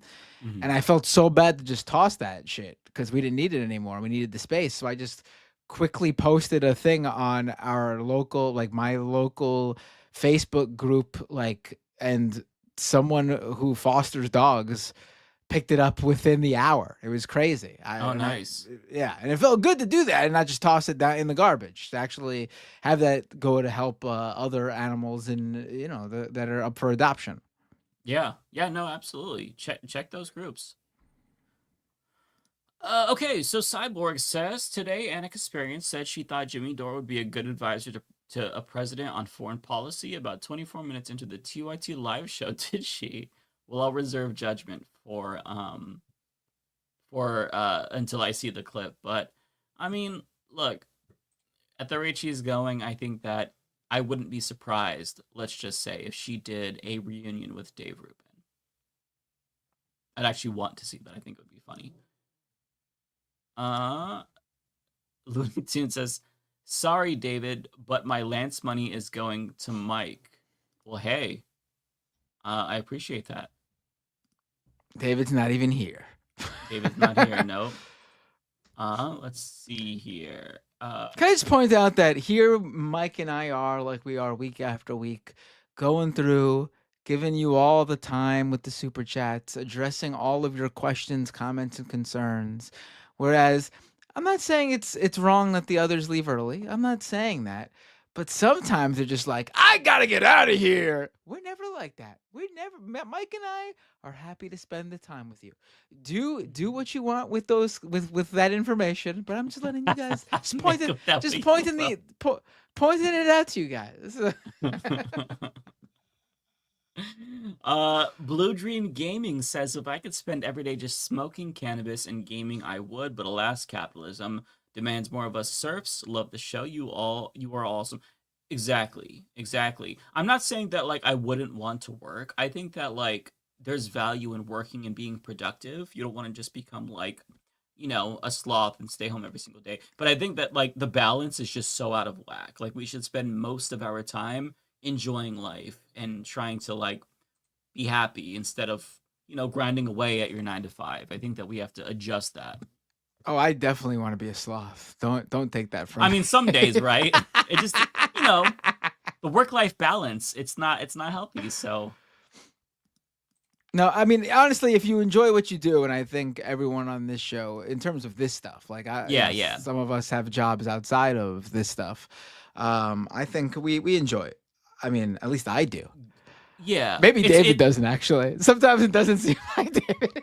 Yeah, I mean, it's hard. It feels you can't really complain when this is like for me, like this is my full-time job, so it's hard to complain knowing what I came from and how I would never ever want to go back. And if I did go back, I would yearn for the days where I did the Humanist Report. With that being said, the way that you make a living is repetitive and redundant, and it wears you down sometimes, regardless of what you do. But like I am self-aware enough to know that I'm extremely lucky to be able to talk for a living. So okay. He just doesn't stop, folks. He just talks and talks. My God. I never shut the fuck up. Even when I'm off camera, it just never ends. I feel bad. He for doesn't my even get paid for what he's talking off camera. He's Right. doing the work for free. I should basically be like, I'll talk to somebody, have a conversation, and be like, super chat, Right. Yeah. Narrative Dude with the $20. Thanks so much. Yes, dead internet. Thank you, Mike. Yeah, I brought that up briefly. As you find minds, we're talking about all the AI generated crap, and I see an avalanche of bots responding to the post. Sometimes I feel alone. Other times I hope I am. Yeah, I feel you there. The dead internet really is becoming a thing that I think is inevitable. I do think these companies are going to start, crashing and burning though. Like I don't think AI is going to go the way of like Web3 or NFTs, where it just completely it's just a dead industry. I do think that the companies that do some sort of AI platform or feature or product that actually like helps people more efficiently or productively do their job, but they're the ones who still do it. I think those products will still exist because a lot of AI is really just, when people are saying AI now, it's automation they're talking about. And that's obviously going to be a thing. But I do think like the idea that like AI is going to replace you, or you're going to be talking to AI and AI agents are going to be doing all the jobs. I think those companies that are greatly overselling it are going to crash and burn. I agree. Yeah. Okay, Bayphoto says, read Careless People by Sarah Williams. She was an exec, now whistleblower at Meta. Meta has a court injunction blocking her from promoting her book. I'll look into that, Bayphoto. That sounds interesting. I might have heard of her. She sounds familiar. I'm not sure if this is the same person I'm thinking of, but either way, that sounds really interesting. Dirty Pirates says, isn't real having a rage. And by the way, thank you for the 20, very generous. Isn't real having a raging fire and not having their own equipment to put it out will never not be hilarious to me. Someone must have told them to douse it. To douse it would be a ceasefire. Yeah, I saw some of that. I think it was wasn't it a fire at like an IDF facility as well? I don't know specifically where it was, but yeah. The fire was Hamas. They'll blame Hamas regardless. Tokyo Hans says, Mike claims to not hate old people, but look at the people he hates. Mitch McConnell, Donald Trump, Joe Biden. Wait, I figured it out. He doesn't hate old people. He hates white people. That's true. You could say the same thing. Old people, white people, there's a pattern there that you are recognizing that maybe I need to reflect on a little bit. Albert Hughes says, shout out to the YouTube channel Ebb and Flow. He does insightful commentary on current politics. I first learned about him when he was calling out 2x2 script. That channel sounds very familiar. I feel like I've seen them before, but I don't know if I'm thinking of the right person. I'm tired and there's a lot of people on the internet. So it sounds familiar. Chris says, live reaction to Ethan versus Hassan. Take a shot every time Ethan jealously alludes to Hassan's larger fan base. Oh man, if you take a shot based on that, that's gonna get you liver poisoning. I think that my fear is that the Ethan versus Hassan conversation / debate is not going to be as good as the Sam Cedar one, because with Sam Cedar, Ethan Klein, for whatever reason, thought that Sam was going to be on his side, or he could get Sam on his side. But obviously Sam wasn't buying his narrative. He wouldn't let him conflate Jewishness with anti-Zionism, which he was trying to do. Whereas with Hassan, I feel like Ethan is so butthurt by Hassan, and so like the pettiness is so high that I don't know if it's even going to be productive, if it's going to devolve into a screaming match or what. So we'll see. But I am happy that the Sam Cedar conversation took place, because Sam knocked it out of the park. Not that like Hassan wouldn't do well, because of course Hassan would. It's just a matter of like whether Ethan is too petulant to actually have a conversation like an adult with Hassan. But I guess we'll find out tomorrow. Sam says, keep up the good work. Our country needs you. Well, thank you so much. I appreciate that. And then last but not least, Tara says, have you been seeing Mecca getting upset with Grok with it being woke and admitting Elon trained it to appeal to the right? I haven't seen that specifically, but I saw some people talk about how Grok was woke. Somebody asked it why it was anti-Trump, and it was talking about how it appeals to facts and logic, and it was really good. I'm paraphrasing what I saw, but okay, last one. Actually, there's a new one that came in. Carrie says, I'm part of a local political group in my area, Indivisible, and we are protesting every week. 3 protests this week, and really good turnout. That's really encouraging to hear, Carrie. Thanks for sharing that. Yeah, I mean, these local groups are really putting in the work. Around Portland, there's multiple protests per week. There's one for sure, like a big one every single Saturday, sometimes on Sunday too. And you don't have to go very far. So I would really encourage you, if you want to get out there, now is as good as a time as ever, because there's so many. And if you're looking for one, you probably have a local Indivisible group that's doing one, because they've been like on fire, like leading the charge with like setting these protests up. Yeah, absolutely. Indivisible is great. Also, another one is 5051. Both of these groups are really doing the work to mobilize people. So credit to them. That's all I got, Matt. Do you want to go? Yeah, sure. My first super chat is from Colin Hutton with a super chat. Hey, yo, Matt, I have that exact same shirt. LOL. It's just too sweet. It's a great shirt for people who don't know. It's I was always waiting for someone today to or the last time I wore it to be like, why is the Ramon spelt wrong on Matt's Ramon shirt? But it's actually it's a parody Ramon shirt. It's Razor Ramon, Scott Hall, and Ramones is spelt Ramon for Razor Ramon, and not it's missing the E. that's in the band's name. But it's so that's what the shirt is. So you didn't realize it was a parody when you got it? No, I realized. Oh, okay. That's funny. I was saying I wasn't sure if other people did. Oh, okay, I see. I thought someone would be like, "Why is the Ramones missing the E on Matt's shirt?" Because this is the exact this is a famous like cover for the band, the Ramones, and they basically took out the E in the band name and then photoshopped Razor Ramon's face on Joey, Johnny, Dee Dee, and Tommy Ramone. Okay. Let's go to the next super chat. Tokyo Hans, David Hogg is a Pelosi bro like us, and Tokyo Hans also sent 5 gift memberships on YouTube. Thank you so much, Tokyo Hans. Zeitweiss, did you see the Ludwig Borga Dark Side of the Ring episode? The Finnish Nazi wrestler politician. I have heard about it. I have not seen it yet. I heard it's good. I mean, all of the Dark Side of the Ring episodes are really good. I gotta watch that one though. Aubrey with a super chat. Marched with the IWW for May Day today. Excited for organizer training later this month. We need militant unions and mass ASAP. Hashtag leftist mafia is best. That's awesome, Aubrey. Yeah, I totally forgot that today was May Day. I mean, not that I'd be able to go out. I was working and I had to do things, but man, that I remember when I would go to protests on May Day. May Day is a big protest day. Now you have me reminiscing in my I'm in nostalgia mode right now. Thank you.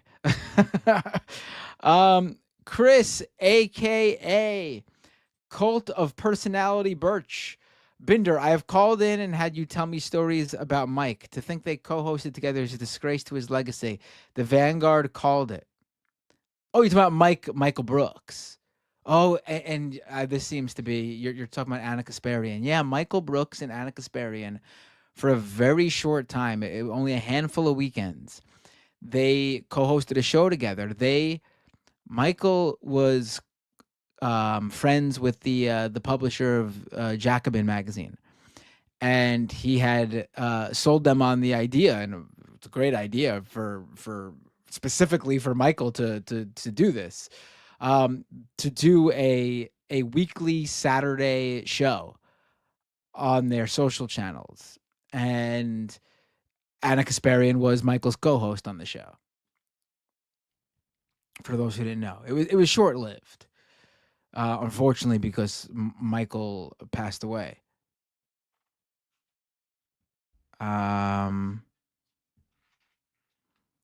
Tigwick with a $20 Canadian super chat. Thank you so much, Tigwick. Matt, did you see Dave Portnoy talking about meme coins being legal Ponzi schemes? Coffeezilla covered it. I have not. I have been a little bit out of the crypto loop. I gotta get back in. I mean, I've been busy with some other things. But yes, and Coffeezilla is great. Yeah, he is. Marcus Tan, thank you for becoming a member on YouTube. Marcus Tan with a super chat following that membership. Copy Singapore. I am from Singapore. Public housing is the best. 80% of citizens own a home. Oh, that's awesome. First of all, awesome to have a listener from a viewer from Singapore. Thank you so much, Marcus. And damn, I wish. That's the one. That's like my one thing. Like that's the. I'm not a person who wants a lot of things in terms of like, I don't want fancy. I would probably never, even if I had the money, I would probably never buy a new car. It seems all that stuff seems, but owning a home has always been like the thing. Mm-hmm. I mean, that's the quintessential American dream. That's how you build generational wealth and whatnot. Yeah. That's the but I don't think it's gonna happen unless we moved out of New York City. Honestly, you really can't find, at least in Queens, a place that's like, honestly, like less than like 800,000. Honestly, That's wild. Like Your mortgage you would could be like $4,000 a month or $5,000 a month for that. and I'm talking about a house specifically. Like you could you could buy an apartment or a co-op for less, not much less, but maybe like 600. But I don't want that. Yeah. I mean, I have no problem renting. I think apartments are great if you're renting. I don't think they're good for owning because on top of paying a mortgage, you still have to pay the whatchamacallit, Property like the taxes? fees. You know, you still have to pay for the fees for the super and the upkeep and everything of the apartment complex. Oh, right. And coming So up with a you're down paying payment to just like go in an Yeah, apartment like when to you can me, rent, it's it like just doesn't make sense. yeah, like to me, the whole point of owning is that you don't pay any fee that doesn't go directly to you owning the home. Like your mortgage goes to you owning outright, and once you pay off the mortgage, you own the house. Whereas with an apartment or a co-op, you pay your mortgage, and even when you pay it off, you still pay the monthly fees, and those fees are like $1,000. That's rent anywhere else. Crazy. Maybe that's not rent in New York City, but that's rent anywhere else.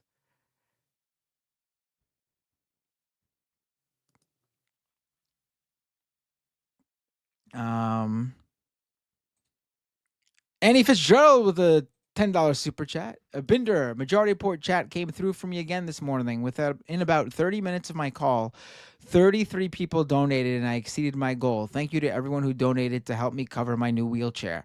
That's awesome, Annie. For people who don't know, Annie, just basically called into the majority report earlier today, which was roughly 10 hours ago, maybe a little bit less by the time she called in, and we plugged her her crowdfunding link to help her do that, and people donated. That's awesome. That's Thank you so much awesome. to all the majority report viewers who helped Annie out. Really appreciate it. Looney Tunes 9000 wanted to call in and talk about the new clip that CBS 60 Minutes released recently about their ex-producer stepping down just recently. Oh, I saw that clip. Yeah, it's it's a little bit too late to get to it now, but next time I'm doing a stream, call in and we could talk about it. T King with a super chat. Matt, I got Owen to send you an email for collab. Owen who? I don't remember. I'm sorry. That way I can look out for it. Ford 8484 with a $10 super chat for a soon-to-be price of a cup of coffee. Keep up the good fight, you beautiful fucking people. Thank you so much, Ford. Cyborg Manifesto Binder Bucket. I just lost it. Binder Bucket sounds like a great hangover meal from a food truck. It does actually. Cyborg Manifesto with another super chat. This time 10 smackaroos. Fill the Binder Bucket. Oh, thank you. So much, Cyborg Manifesto. Chris with a $10 super chat. Hear me out. Leftist vest. Well, I mean, I guess my punk vest can be considered a leftist vest. I'm imagining a vest like a fishing vest, and inside one pocket you have the Communist Manifesto. Inside the other pocket you have those immigration know your rights cards. You have some pens just in case, some paper. Yeah. Some markers to make a protest sign. But if That's you were so watching cringe. when's the last time I wore it on a stream or something? Oh, if you were watching the Majority Report election night stream, I was wearing it on that show. My punk vest. Looney Tunes 9000 with the super chat. For your call-ins, invest in StreamYard. The Letter Hack does his call-in shows through there. How? I mean, we do invest in StreamYard. We use it for this. Yeah, how do you do I don't know. call-ins, though? Yeah, I don't. How do they do? Does he just like share the link and he pulls them on as they call in? Oh, that's one way to do it, I guess. Right. You wouldn't really be able to vet them, but I mean, you I mean, probably don't I need don't to. vet people anyway to begin with. Yeah. Goofy Goober with a super chat. I've already been replaced by AI, digital artist for 30 plus years, and now can't even get a job at Starbucks. Damn. I mean, hate AI so much. are big companies really I think it's probably harder for freelance artists, because the type of people who just need like one-offs, they seem to be the ones who would stupidly, because AI art is absolute garbage. They would seem like they'd be the ones to use an AI program instead of paying a freelance artist to give them a one-off, like project-based, thing. But in terms of like on staff graphic artists and stuff like that, I can't imagine AIs replace those, because it's just not good, and those companies do want their product design and their art to actually sell their products. You know what I mean? Like, so yeah, I would imagine it probably is hurting artists, but in terms of like certain jobs, graphic design still exists for sure. I would never like, if I when I make shirts, it will never be AI art, and part of it is I want to support artists, but part of it is like AI art is not something I would endorse. It just doesn't. I'm against it ethically, but also as an artist myself, I think it's gross. It's just not good.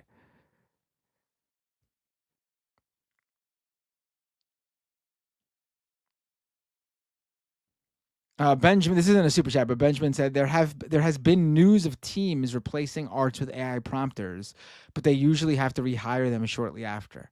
Yeah, like, if you're someone just who needs like a quick, like, one-off piece of digital art for some like social marketing campaign, and you're not a big company, yeah, they would probably usually hire a freelance artist, and they're not now. That's certainly the thing, but I can't imagine that if you are a serious company that cares about your presentation and you have the funds, you wouldn't hire graphic designers. Is ludicrous. Yeah.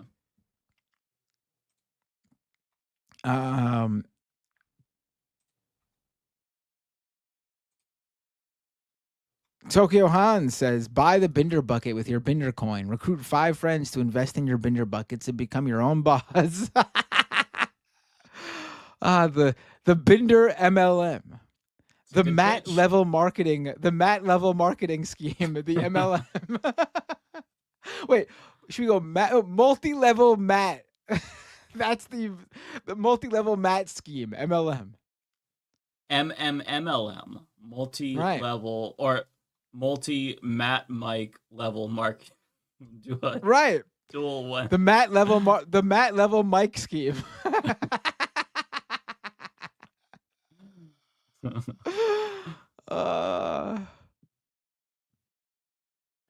Let me see. I think the next one is Cyborg, right? Oh yeah. Cyborg Manifesto with a $10 super chat. Binder bucket or suck it. That's the phrase I'm going with. Chris with the $10 super chat. Elon wants nothing more than to be loved. She's never been more hated. What will Z do next? My bet is on an indoor sovereign city. I have no idea. You're all over the place with this one, Chris. I don't quite understand. Do you, Mike? Yeah. I'm not sure who the she is.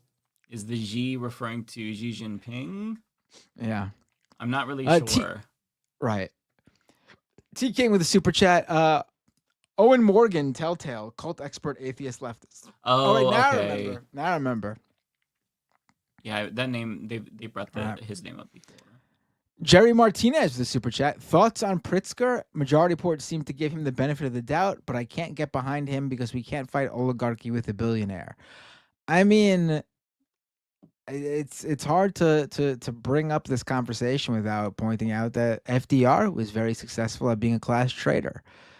I mean, he's saying all the right stuff, but he's a billionaire, so it's really, Right. really But hard. he's also very progressive. Like he's not just someone who talks to talk. He's backed it up. Like he's been pretty good on that stuff.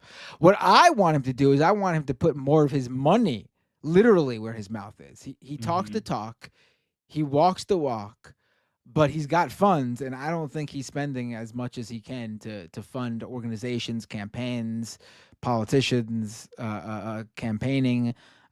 He needs to spend more money, honestly, if he really wants to show that that's who he is. Then he's got to spend that money much more than whatever he is spending now, because I don't think it's if he was spending so much, there would be headlines. Like there's headlines that Elon Musk spends $288 million to fund Donald Trump and other Republicans. Let me see what his net worth is. $3.7 billion. It's a lot. I mean, it's a lot. So he's a poor billionaire compared to Elon Musk. It's I still think it's what I would like to still see he from still him.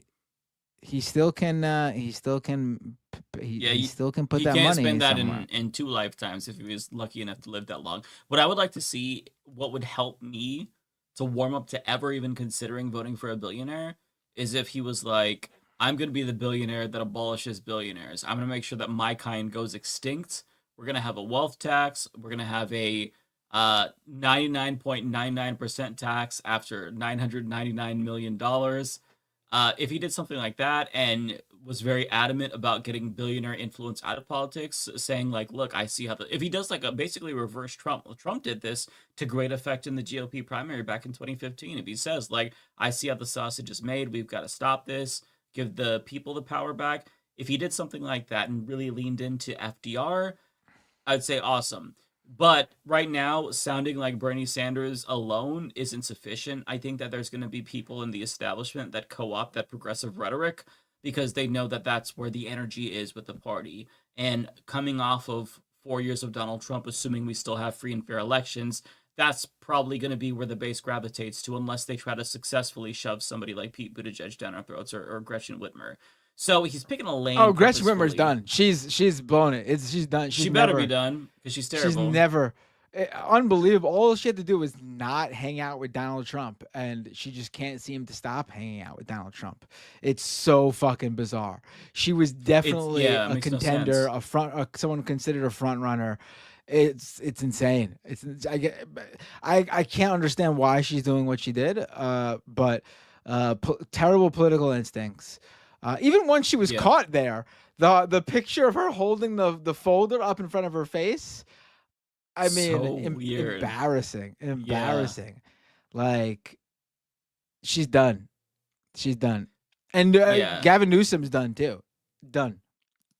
Yeah. Done. I think that there's gonna like this next primary is gonna be really interesting. Because I don't know how it's gonna go, right?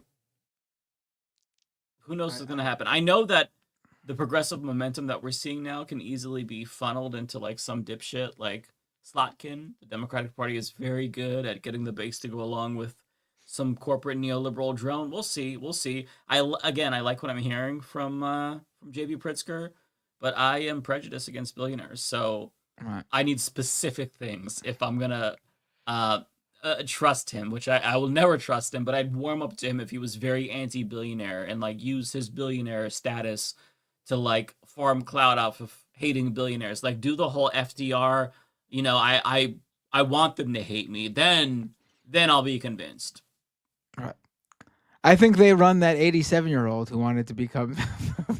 I'm down with that too. Let's go, Dolores. Look, nothing's gonna get better. I'm just down for the show. Then, if we can't get real political change, let's make it entertaining. I know what's gonna happen. The Democratic Party is gonna announce that they have a surprise running for 2028, and they're just gonna back that candidate, and they're gonna unleash a promo video to unveil and introduce this mystery candidate to the Democratic base.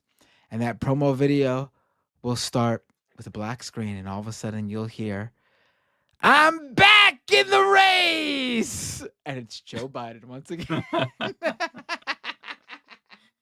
And America would probably vote for him. Democratic Party voters would overwhelmingly vote for him, and Americans would vote for him. That's how we. You would be psychotic. really funny actually if Joe Biden actually did forget everything that happened, and he just comes out running the same campaign he ran in 2020, saying that he's the only one who could beat Donald Trump and he's the man for the moment.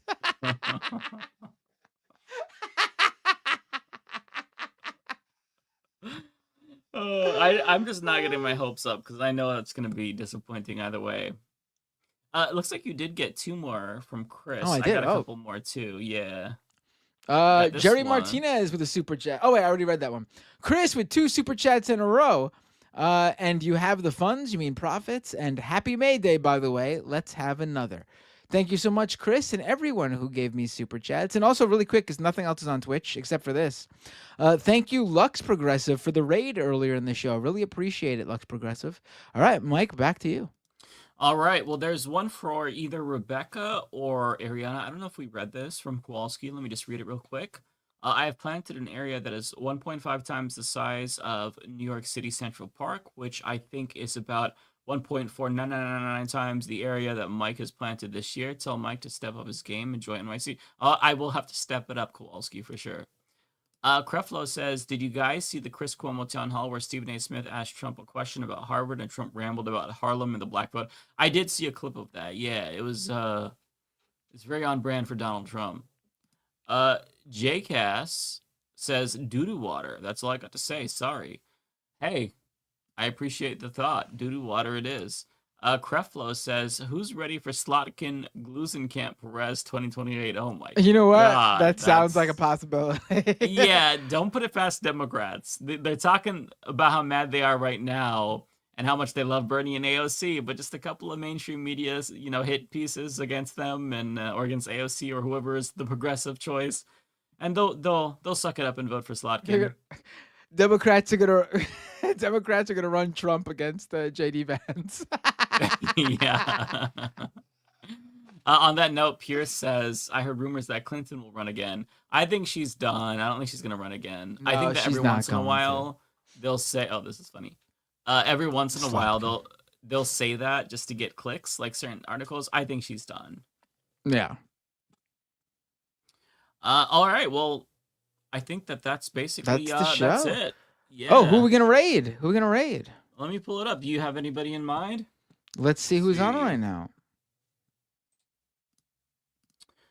I don't have anybody on Twitch to. I see USA Hole is on. Maple Takes is on. Dylan Burns is on. Lots of people. We haven't raided. What? Lots of people are on. Yeah, we didn't raid. We haven't raid. Dylan's rarely on when we're on. Maybe we should raid Dylan. I'm down for that. Yeah, sounds good. All right. Raid. I'm pressing that start raid button. Oh, probably from Lance. Oh, okay. All right, ready to hit that? I'm still filling up. All right, ready to hit that button now? All right. Yep. All right, everyone. Have a great night. Thank you for tuning in. Always appreciate it. And we'll see you all next week. Take care, everybody.